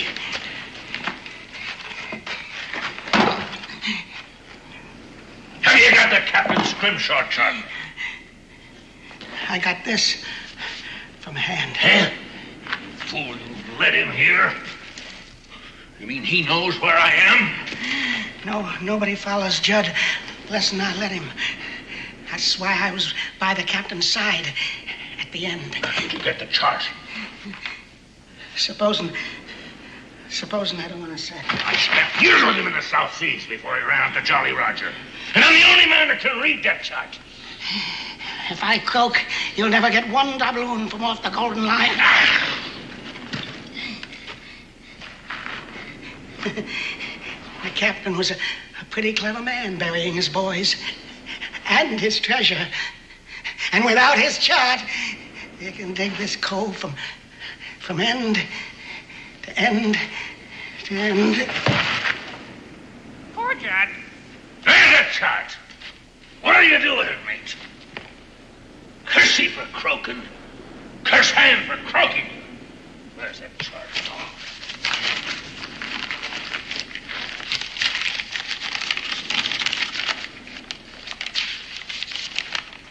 Enlistment papers in His Majesty's Navy? Now, what'd he keep these for unless he wanted to be hung for desertion? He'll haul the bloke. I never knew the old buzzard was married. Nancy May, that's a pretty name for a wife. It's on him somewhere, I know that.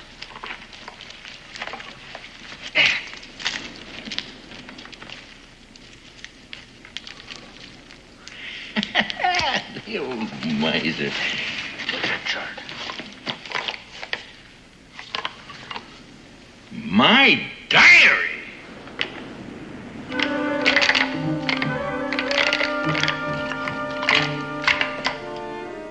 Captain's mark. The Golden Lion, the ship's longboat, the Pearl itself, and the captain holding a trident.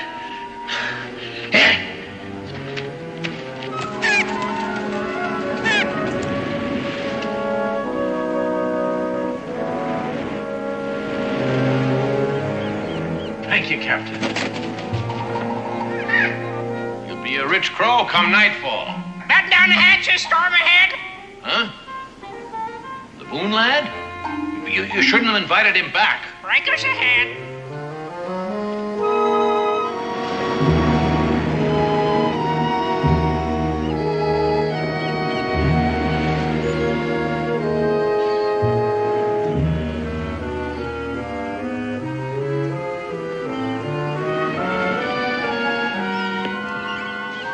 That's at hand. Come a little closer. Want to miss you. It's a true shipmate.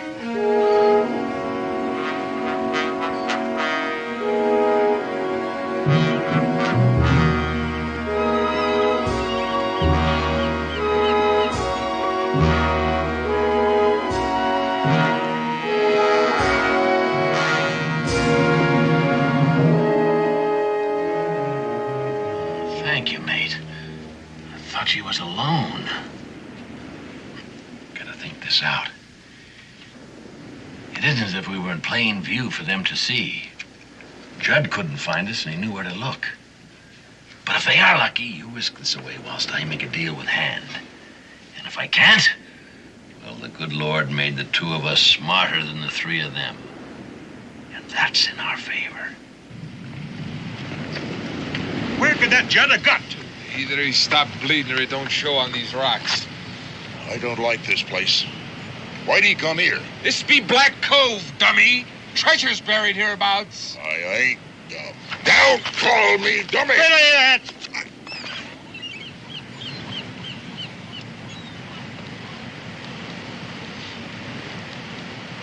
Sorry, Gentle Sam. Why, you was there as much as me. Maybe more, eh? The Perro stood right off that point. Up in the rigging I was, keeping an eye on the captain's launch. She rode low in the water, lads, from the weight of gold doubloons. I always admired the captain for that bit of work. Went ashore he did with 4 men. When he come back, he's all by himself. Not a scratch on it. And the captain's gone. The riches of the Golden Lion are ours. Aye. After we get the captain's map away from Judd. Now, he's got to be hiding underfoot someplace. Might be held up in a cave. Listen to Gentle Sam. He could be right at that.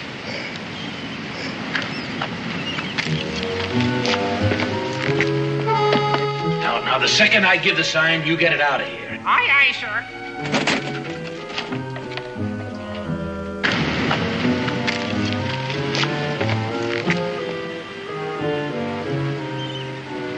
Maybe he's hiding over there in them hills.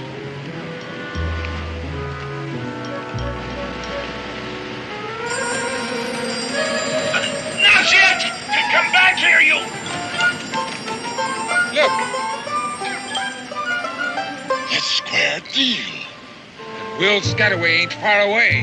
Will Scataway and Judd are in cahoots. That's why Judd come running here. Which way that bird come from? Out of the rocks below.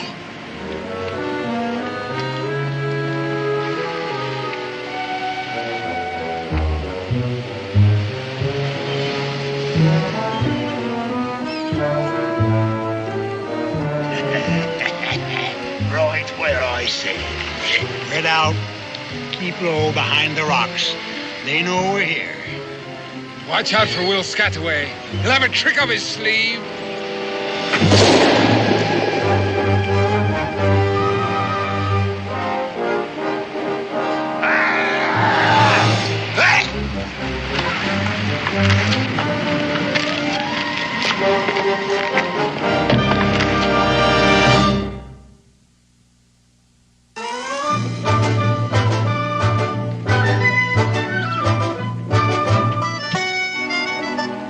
Becky, what is all of this? Well, the plow is the one you ordered for the Jimsons the day we arrived in Phoebus. Here's the bill of lading. The rest, I guess, was delivered with the plow. Madras cloth, licensed by the East India Company, delivered to Rebecca Boone at the sign of the Dolphin? I needed it.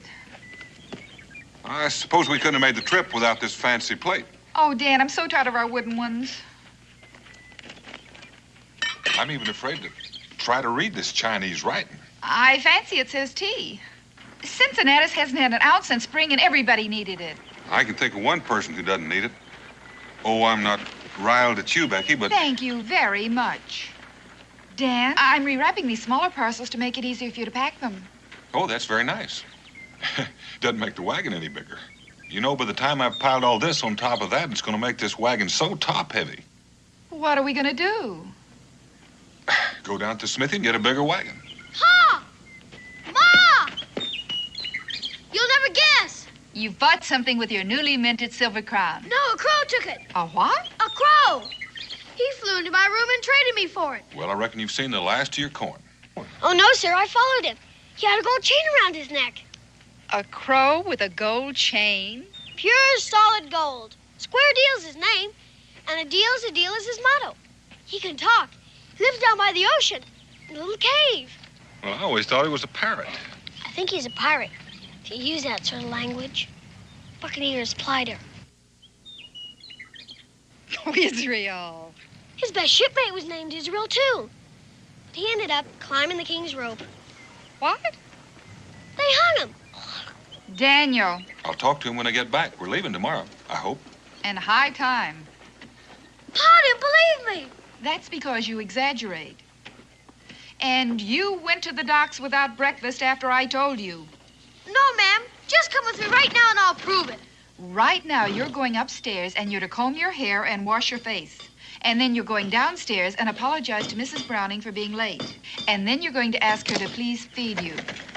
But, Ma, won't you please listen? Did you hear me? Yes, ma'am.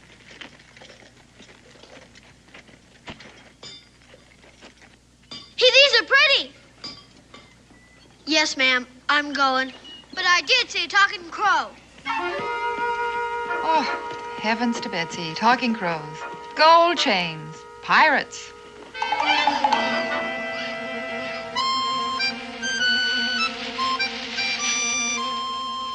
Delivered to Rebecca Boone.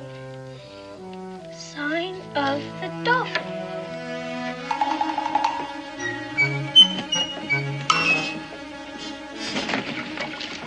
Hi. Ahoy, mate.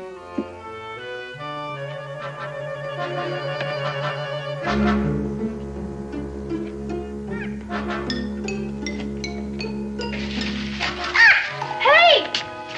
Hey! If you don't take something back, it won't be a deal, will it? A deal's a deal, mister.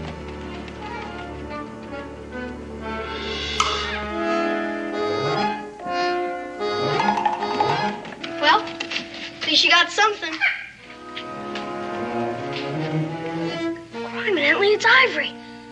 But it's real ivory, too. Well, Scataway sure was right. But this is worth 100 times more than that old crown.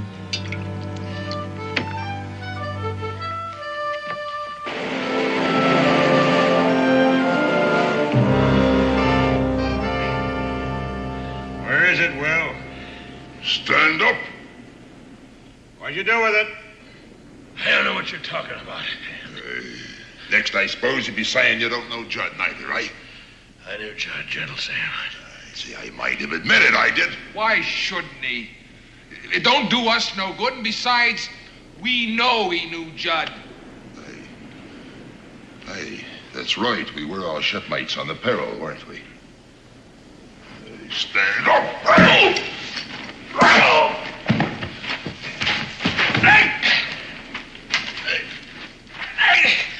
Ready to talk now? Huh? What about? This is your last chance, Will. Where's the map the captain drew to the treasure? I never knew the captain drew a map to the treasure. Why don't you shoot him? Let him say goodbye to his last chance of getting the treasure. Always a trick up your sleeve, eh? Make him swear on the skull. What's the use? He'd lie. Would you lie on the skull?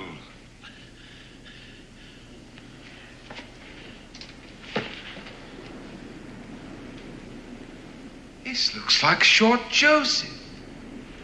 It is. He couldn't lie on Short Joseph. Not hardly. Now listen to me, Will. When the captain buried the treasure off the Golden Lion, he drew a map so he could find where he buried it. It sounds reasonable. It's a fact. Otherwise, he might as well have thrown the treasure overboard. When they held the captain to be hanged, I offered him a monarch's funeral for that map. Shipmately thing to do. The captain gave the turnkey his gold earring to throw Hand out of the cell, which was Hand's good fortune. Otherwise, they might have kept him and hung him. Now, Judd was with him at the end. Why? To get that captain's map before he danced on air. Hey, Judd practically said so before you ran away from us. Give him the question. Will Scataway lay your hand on the Short Joseph?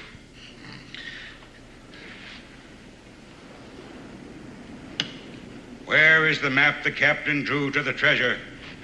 I swear on Short Joseph, I never knew the captain drew such a map. And I never saw such on paper or parchment.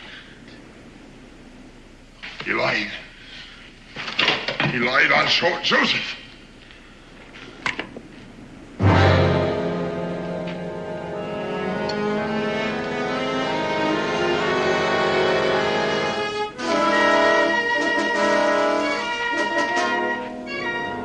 Shipmate or no, there's nothing else I can do with you.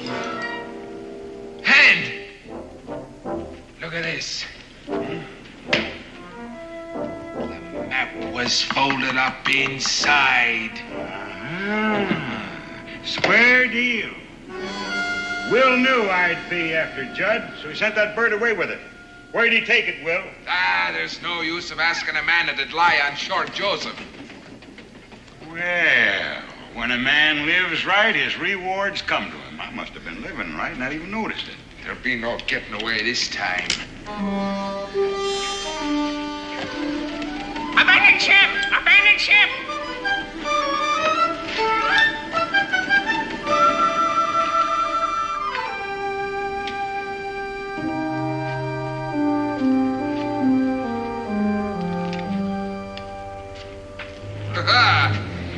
Will's in cahoots with a female. Female name of Rebecca Boone. Will, you always did have a way with the fair sex, you did. Fair women and black crows strive to please me. Well, they strive too hard this time. Oh! She wanted you to know she got your Billy Doo. Now, we know where we can put our hands on her, and I got ways of making female women talk. Females don't stand up to me the way Will does. You want me to kill him? No, tie him up.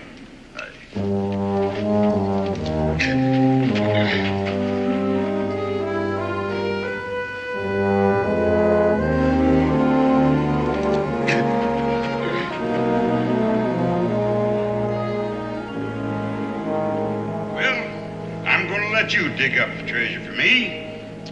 I'm going to drop you in the hole just like the captain did his fore. And you can say your prayers till we get back. Say one for me, Will, if you got time. I truly regret this, Mrs. Boone. On the other hand, I know where Square Deal took the map and I could get it back. If I could get but loose of this thing, if I could... Square Deal.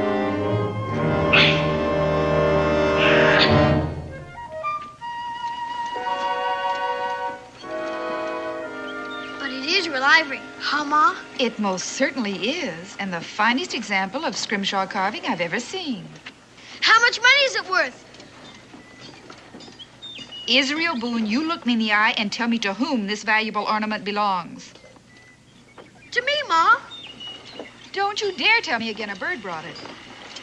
All right, I won't.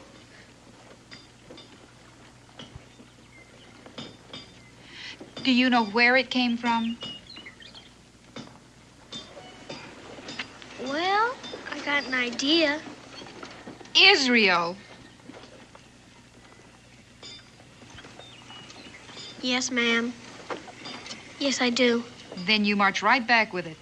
But a deal's a deal, Ma. Will Scataway said so himself. He said it would be mine to keep. I don't know Will Scataway, but I do know right from wrong, and I expect you to know the same. Now march. Yes, ma'am. But what if Will Scataway says a deal's a deal, and it belongs to me? We'll face that when we come to it. Now go along. And you come back right afterwards, you hear?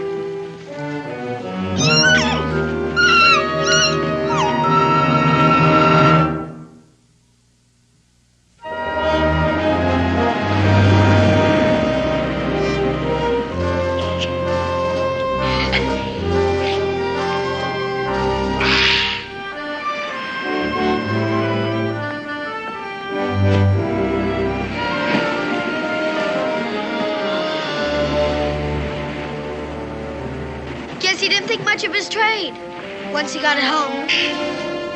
Israel! Israel, my boy! Yes, sir? Are you alone? Uh-huh. Come in, boy! Come in! Yes, sir.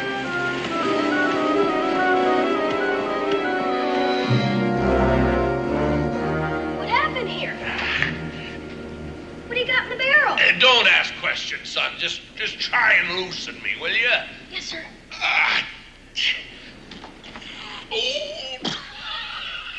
don't think I can do it. When a man from the peril ties a knot, son, that knot is tied. Buccaneers attack you? You may call them pirates with me blessings. Try cutting me loose. No. The blade is over there. Over there. Be quick.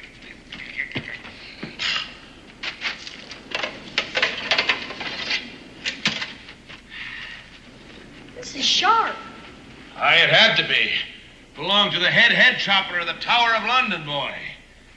Do you mean he cut off heads with it? And he did the job so neat. After he cut a head off, he had to give the fellow a pinch of snuff to see if it were properly done. Oh.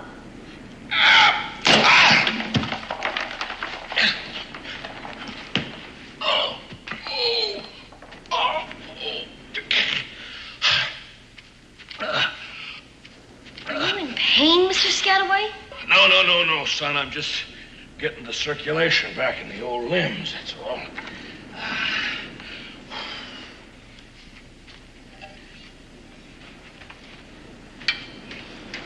Think them pirates will come back? As sure as the good Lord and made little green apples.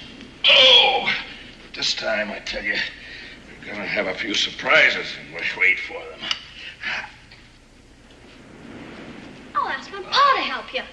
I'm sure that's meant in a friendly way, my boy.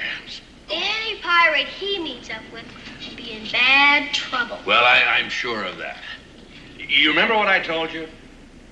I remember everything you said. We're shipmates to the end.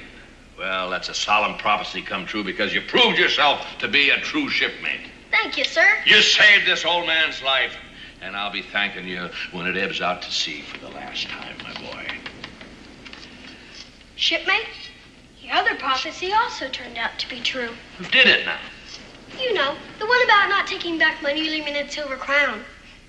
Deal's still a deal, isn't it? Well, sure. Why not? Well, Square Deal already traded me this.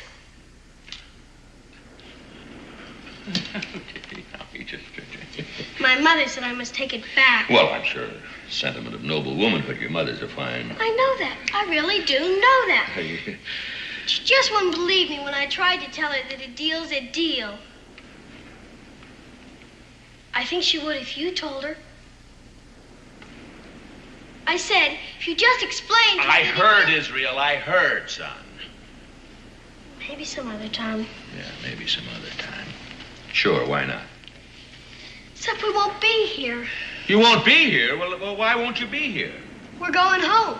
All Ma and Pa have done in Phoebus anyhow is buy stuff for the folks in Boonesboro. No, look, lad, before you go home, I wouldn't want you to be disappointed, see? So I'll trade you back this fine, freshly minted crown, you know, for that little piece of broken down ivory there.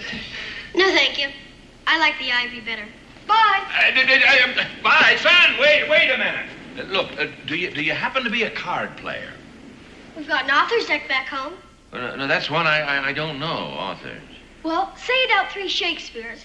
No, that's not what I mean. You see what I mean? I tell you what, you set up the barrel, pull up a seat, I'll get the cards. Okay.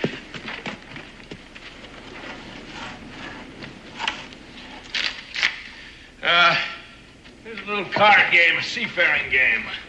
We call it cutthroat in the forecastle.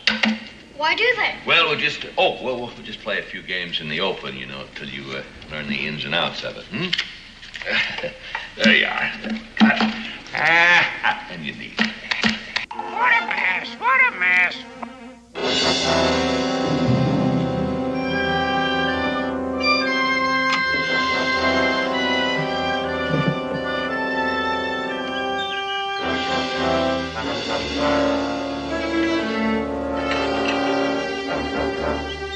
Becky?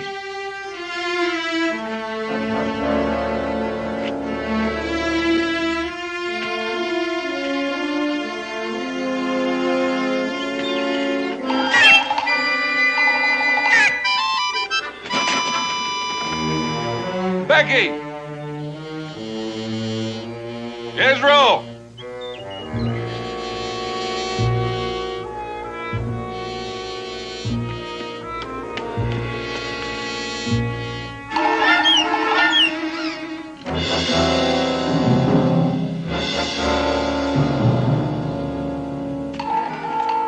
What a mess! What a mess! Well, a deal's a name. A deal's a deal. Israel told me about you, but I didn't believe him. Israel climbed the king's rope. What's this about Israel? They hung him, stupid. Must be something wrong with me talking with a crow. Now get out of here. Foul weather at the cave. What's this about the cave? Batten down the hatches, storm ahead.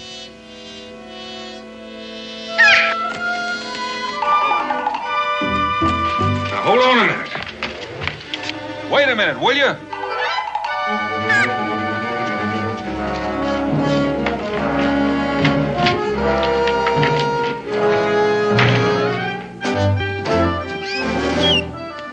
Go ahead and don't lose me. A deal's a deal.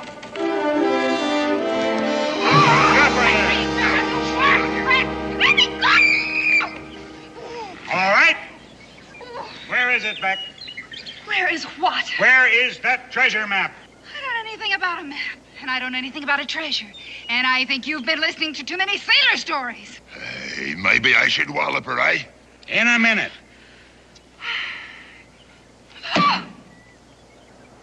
It's up to you, Beck. Oh, don't call me that. All right. Miss Booney, then. Mrs. Daniel Boone. Daniel Boone? Oh, I even heard of him. Well, Will Skidaway and Daniel Boone are in cahoots. So the holier-than-thou Daniel Boone is as much a pirate as the rest of us. Dan is no pirate. Mrs. Boone, You have just been promoted to hostage. He'll give up the treasure to get his missus back, or his half of it anyhow. How about Will? Well, if Dan wants to split his share with Will, that's up to him. Mad! You're all mad! Boone is even sneakier than Will is. He'll have bear traps hid all up and down that cliff. My Dan is not sneaky, and if he were here, you wouldn't say that! Bend your hatch! Typhoon, I'm not your leader because I'm simple-minded. I'm tactical. Surprise is the road to booty. Take her away. All right, you.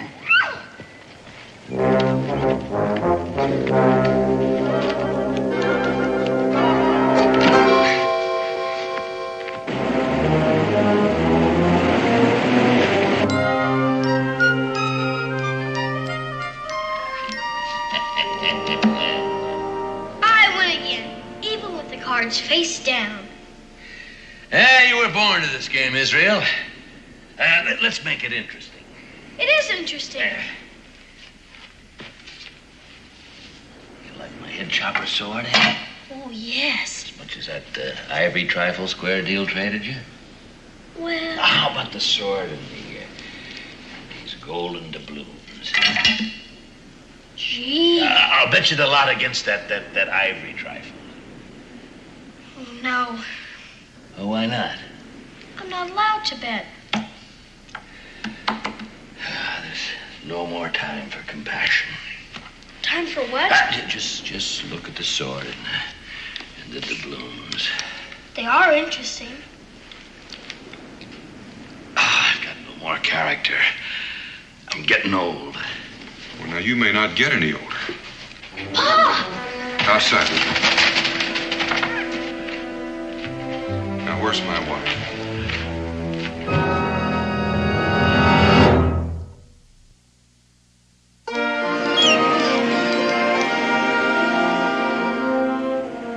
Standing watch, mate. Standing watch.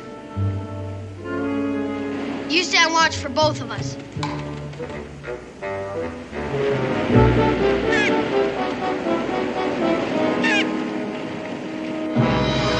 Now, I ask you a question. Where's my wife? Well, I have a shrewd idea who took her, and it wasn't me. Was it them pirates? Yeah, my shipmates from aboard the old Peril. Then there really was a peril. Hand was a third mate. Ferocious and cunning man. And if I know him, he'll be coming back here. But what did they want with Ma? Well, son, you might as well know soon as late. It was my doing. Otherwise, old Will would be a dead man. Just tell it. Well, if the young sprout will... If I could just have the scrimshaw carving, if I... Israel?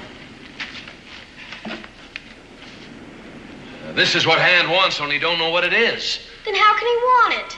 Well, if I could step past without getting a hole in me gizzard, I'd...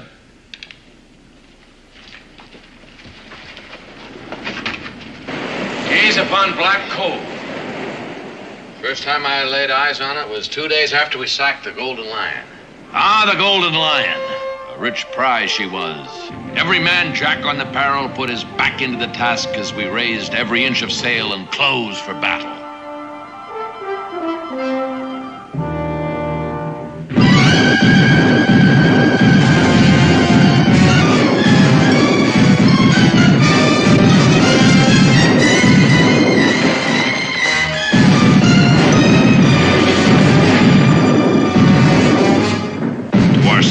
She gave as good as she took.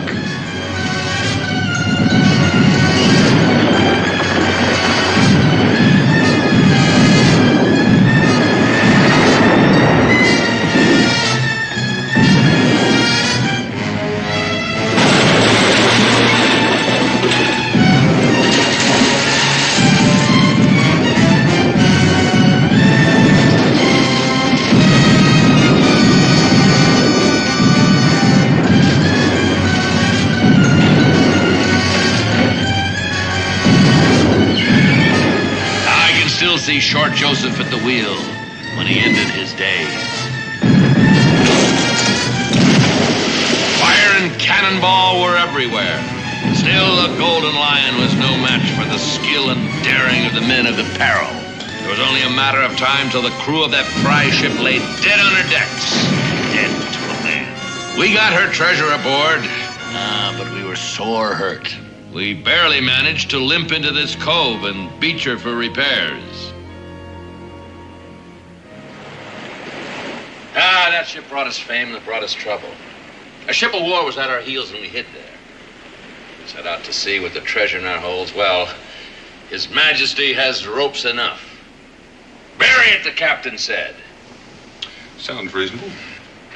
He was a reasonable man. Well, he buried the treasure, and we set safely out to sea. And from that day on, every man Jack thought the treasure was his own. And day after day, they kept searching for the parchment map. And day after day, the captain, as if he didn't know what they was up to, he sat scribing his scrimshaw. And only I knew what it was. And this is the chart of the place where the treasure's buried. Aye, clear as print to those who can read it, and I can read it. But where are the letters? Letters are for educated people. Gypsy knots. Signs that thieves leave on walls. And secrets Jack Tar scribes on a whale's tooth. They shout out loud to me. Is that the Peril? Yes, it's anchored in the deep, can't you see? And there's the captain's longboat. And the stone lion guarding the treasure. You mean that rock is supposed to be a lion? Yeah, you gotta use your imagination. Number 14 on the ship. Does that mean the number of paces? Aye, to old Neptune's trident. And old Neptune's trident is where the treasure's buried. Well, that's what the captain would hope he thinks, see. And you dig and dig and dig till you're old and gray, and you'd find nary a farthing. Look. Look there. Look out there. Trident shows the opening. Even more now. Look here. The center time's a compass, pointing true to the North Star. Now, the outer rim's a path to follow, moving by the clock, as every sailor this side of the equator knows. North by the star, northwest by north, due east. Hey, your father made a fine sailor, Israel. The North Star's over the woods, too. Due east. That brings us out just above the high tide line. South. Circling southeast. Due south to a point just level with the opening in the rock. With your 2 feet standing on your own 50,000 golden doubloons. My golden doubloons. He's dividing the treasure with us, Pa. Well, now, Israel, you've got to own before you can divide. Well spoken, Mr. Boone. Shoot him, Mr. Boone. That's hand. No, Pa. They'll kill Ma. It's all right, Israel. Mr. Boone, looks like we both got what the other one wants. Are you all right, Becky? Yes. Oh, she's all right for now. He won't hurt her unless I say so. But if I do... An old square deal was supposed to be standing guard. Foul play, mates, foul play. Breakers ahead, breakers ahead. Mr. Boone, I got a deal for you. What kind of deal? I get the treasure map, you get Mrs. Boone. It's a deal. Well, I reckon I agree, especially when there's nothing I can do about it. Well, you ain't gonna give him the treasure. Let me have the chart. But you can't trust it. 1 minute after he gets his hands on it, he's just gonna... Stay put. The captain come to life again. Why, he'd have killed us both, Will, without turning a hair. I admire that in a man. Scataway. Yeah, well, I must have dropped it in... Hand it over. What's that? What are you up to? You've seen it before, haven't you?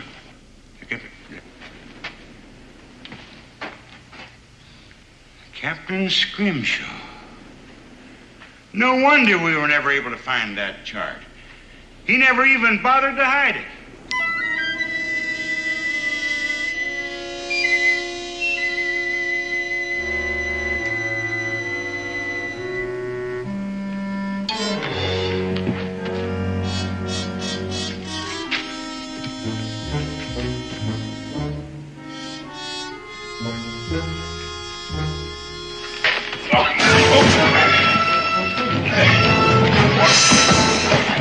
All hands on deck, all hands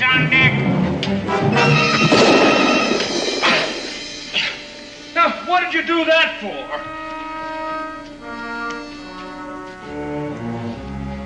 Farewell to the treasure.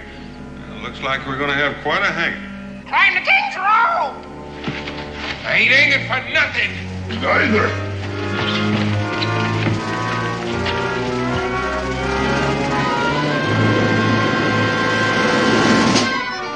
Don't let him get away. Paul let him get away. And we're all alive. What difference does that make? Treasure's gone. Where is it, though? Let me see. North with a star. Northwest by north. Due east. Paul remembers the whole thing. Oh, glory be, son. Come on, come on. My figuring's right. It should be just about there in those rocks. We're rich. 3 cheers, we're rich. Hooray! I'm afraid not, son. At least the owner of the Golden Lion will get their money back. I know Lloyd's of London will be pleased about that. Well, unless they're told, they'll never know. They will. Here, but suppose I say you take 2/3, we forget Lloyd's, both of us, huh? Paul wouldn't do a thing like that. Well, I found out a man loses his character and grows soft with advancing age. And I suppose the same is true with you. Well, anyway, Lloyd's of London is offering a reward. Well, now, I've heard that, Israel, but don't count on it. Now, you don't suppose. Well, now, if it comes, it's all yours. Well, that's something anyhow. Let's start digging. It's a deal. Hey!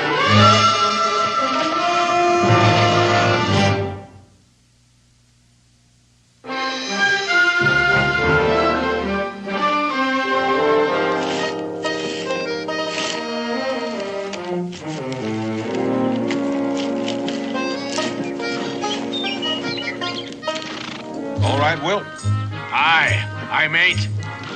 All right, make her fast. Yeah, taut as taut can be. There we are. Ship shape.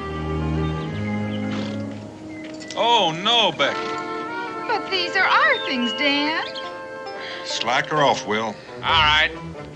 Stand by to receive aboard. Becky, you're going to have to drive. Will and I'll have to walk alongside to steady it. Yeah, if we run into rough weather, we can throw out a sea anchor. Come on, boy. Square deal. Fly with me. Oh, you have no principles. Yes, a deal's a deal. All right, move out, Becky. Yep. Well, after you visit the Boonesboro, you're going to go back to sea? Well, we haven't made up our minds. Buccaneering's pretty played out as a trade. Well, you can get some money from Lloyd's. You could buy a store in Boonesboro. Afraid I wasn't cut out to be a storekeeper, mate. Oh, I don't know, Will. A retired buccaneer with a talking crow for a partner? Well, Deal's a deal.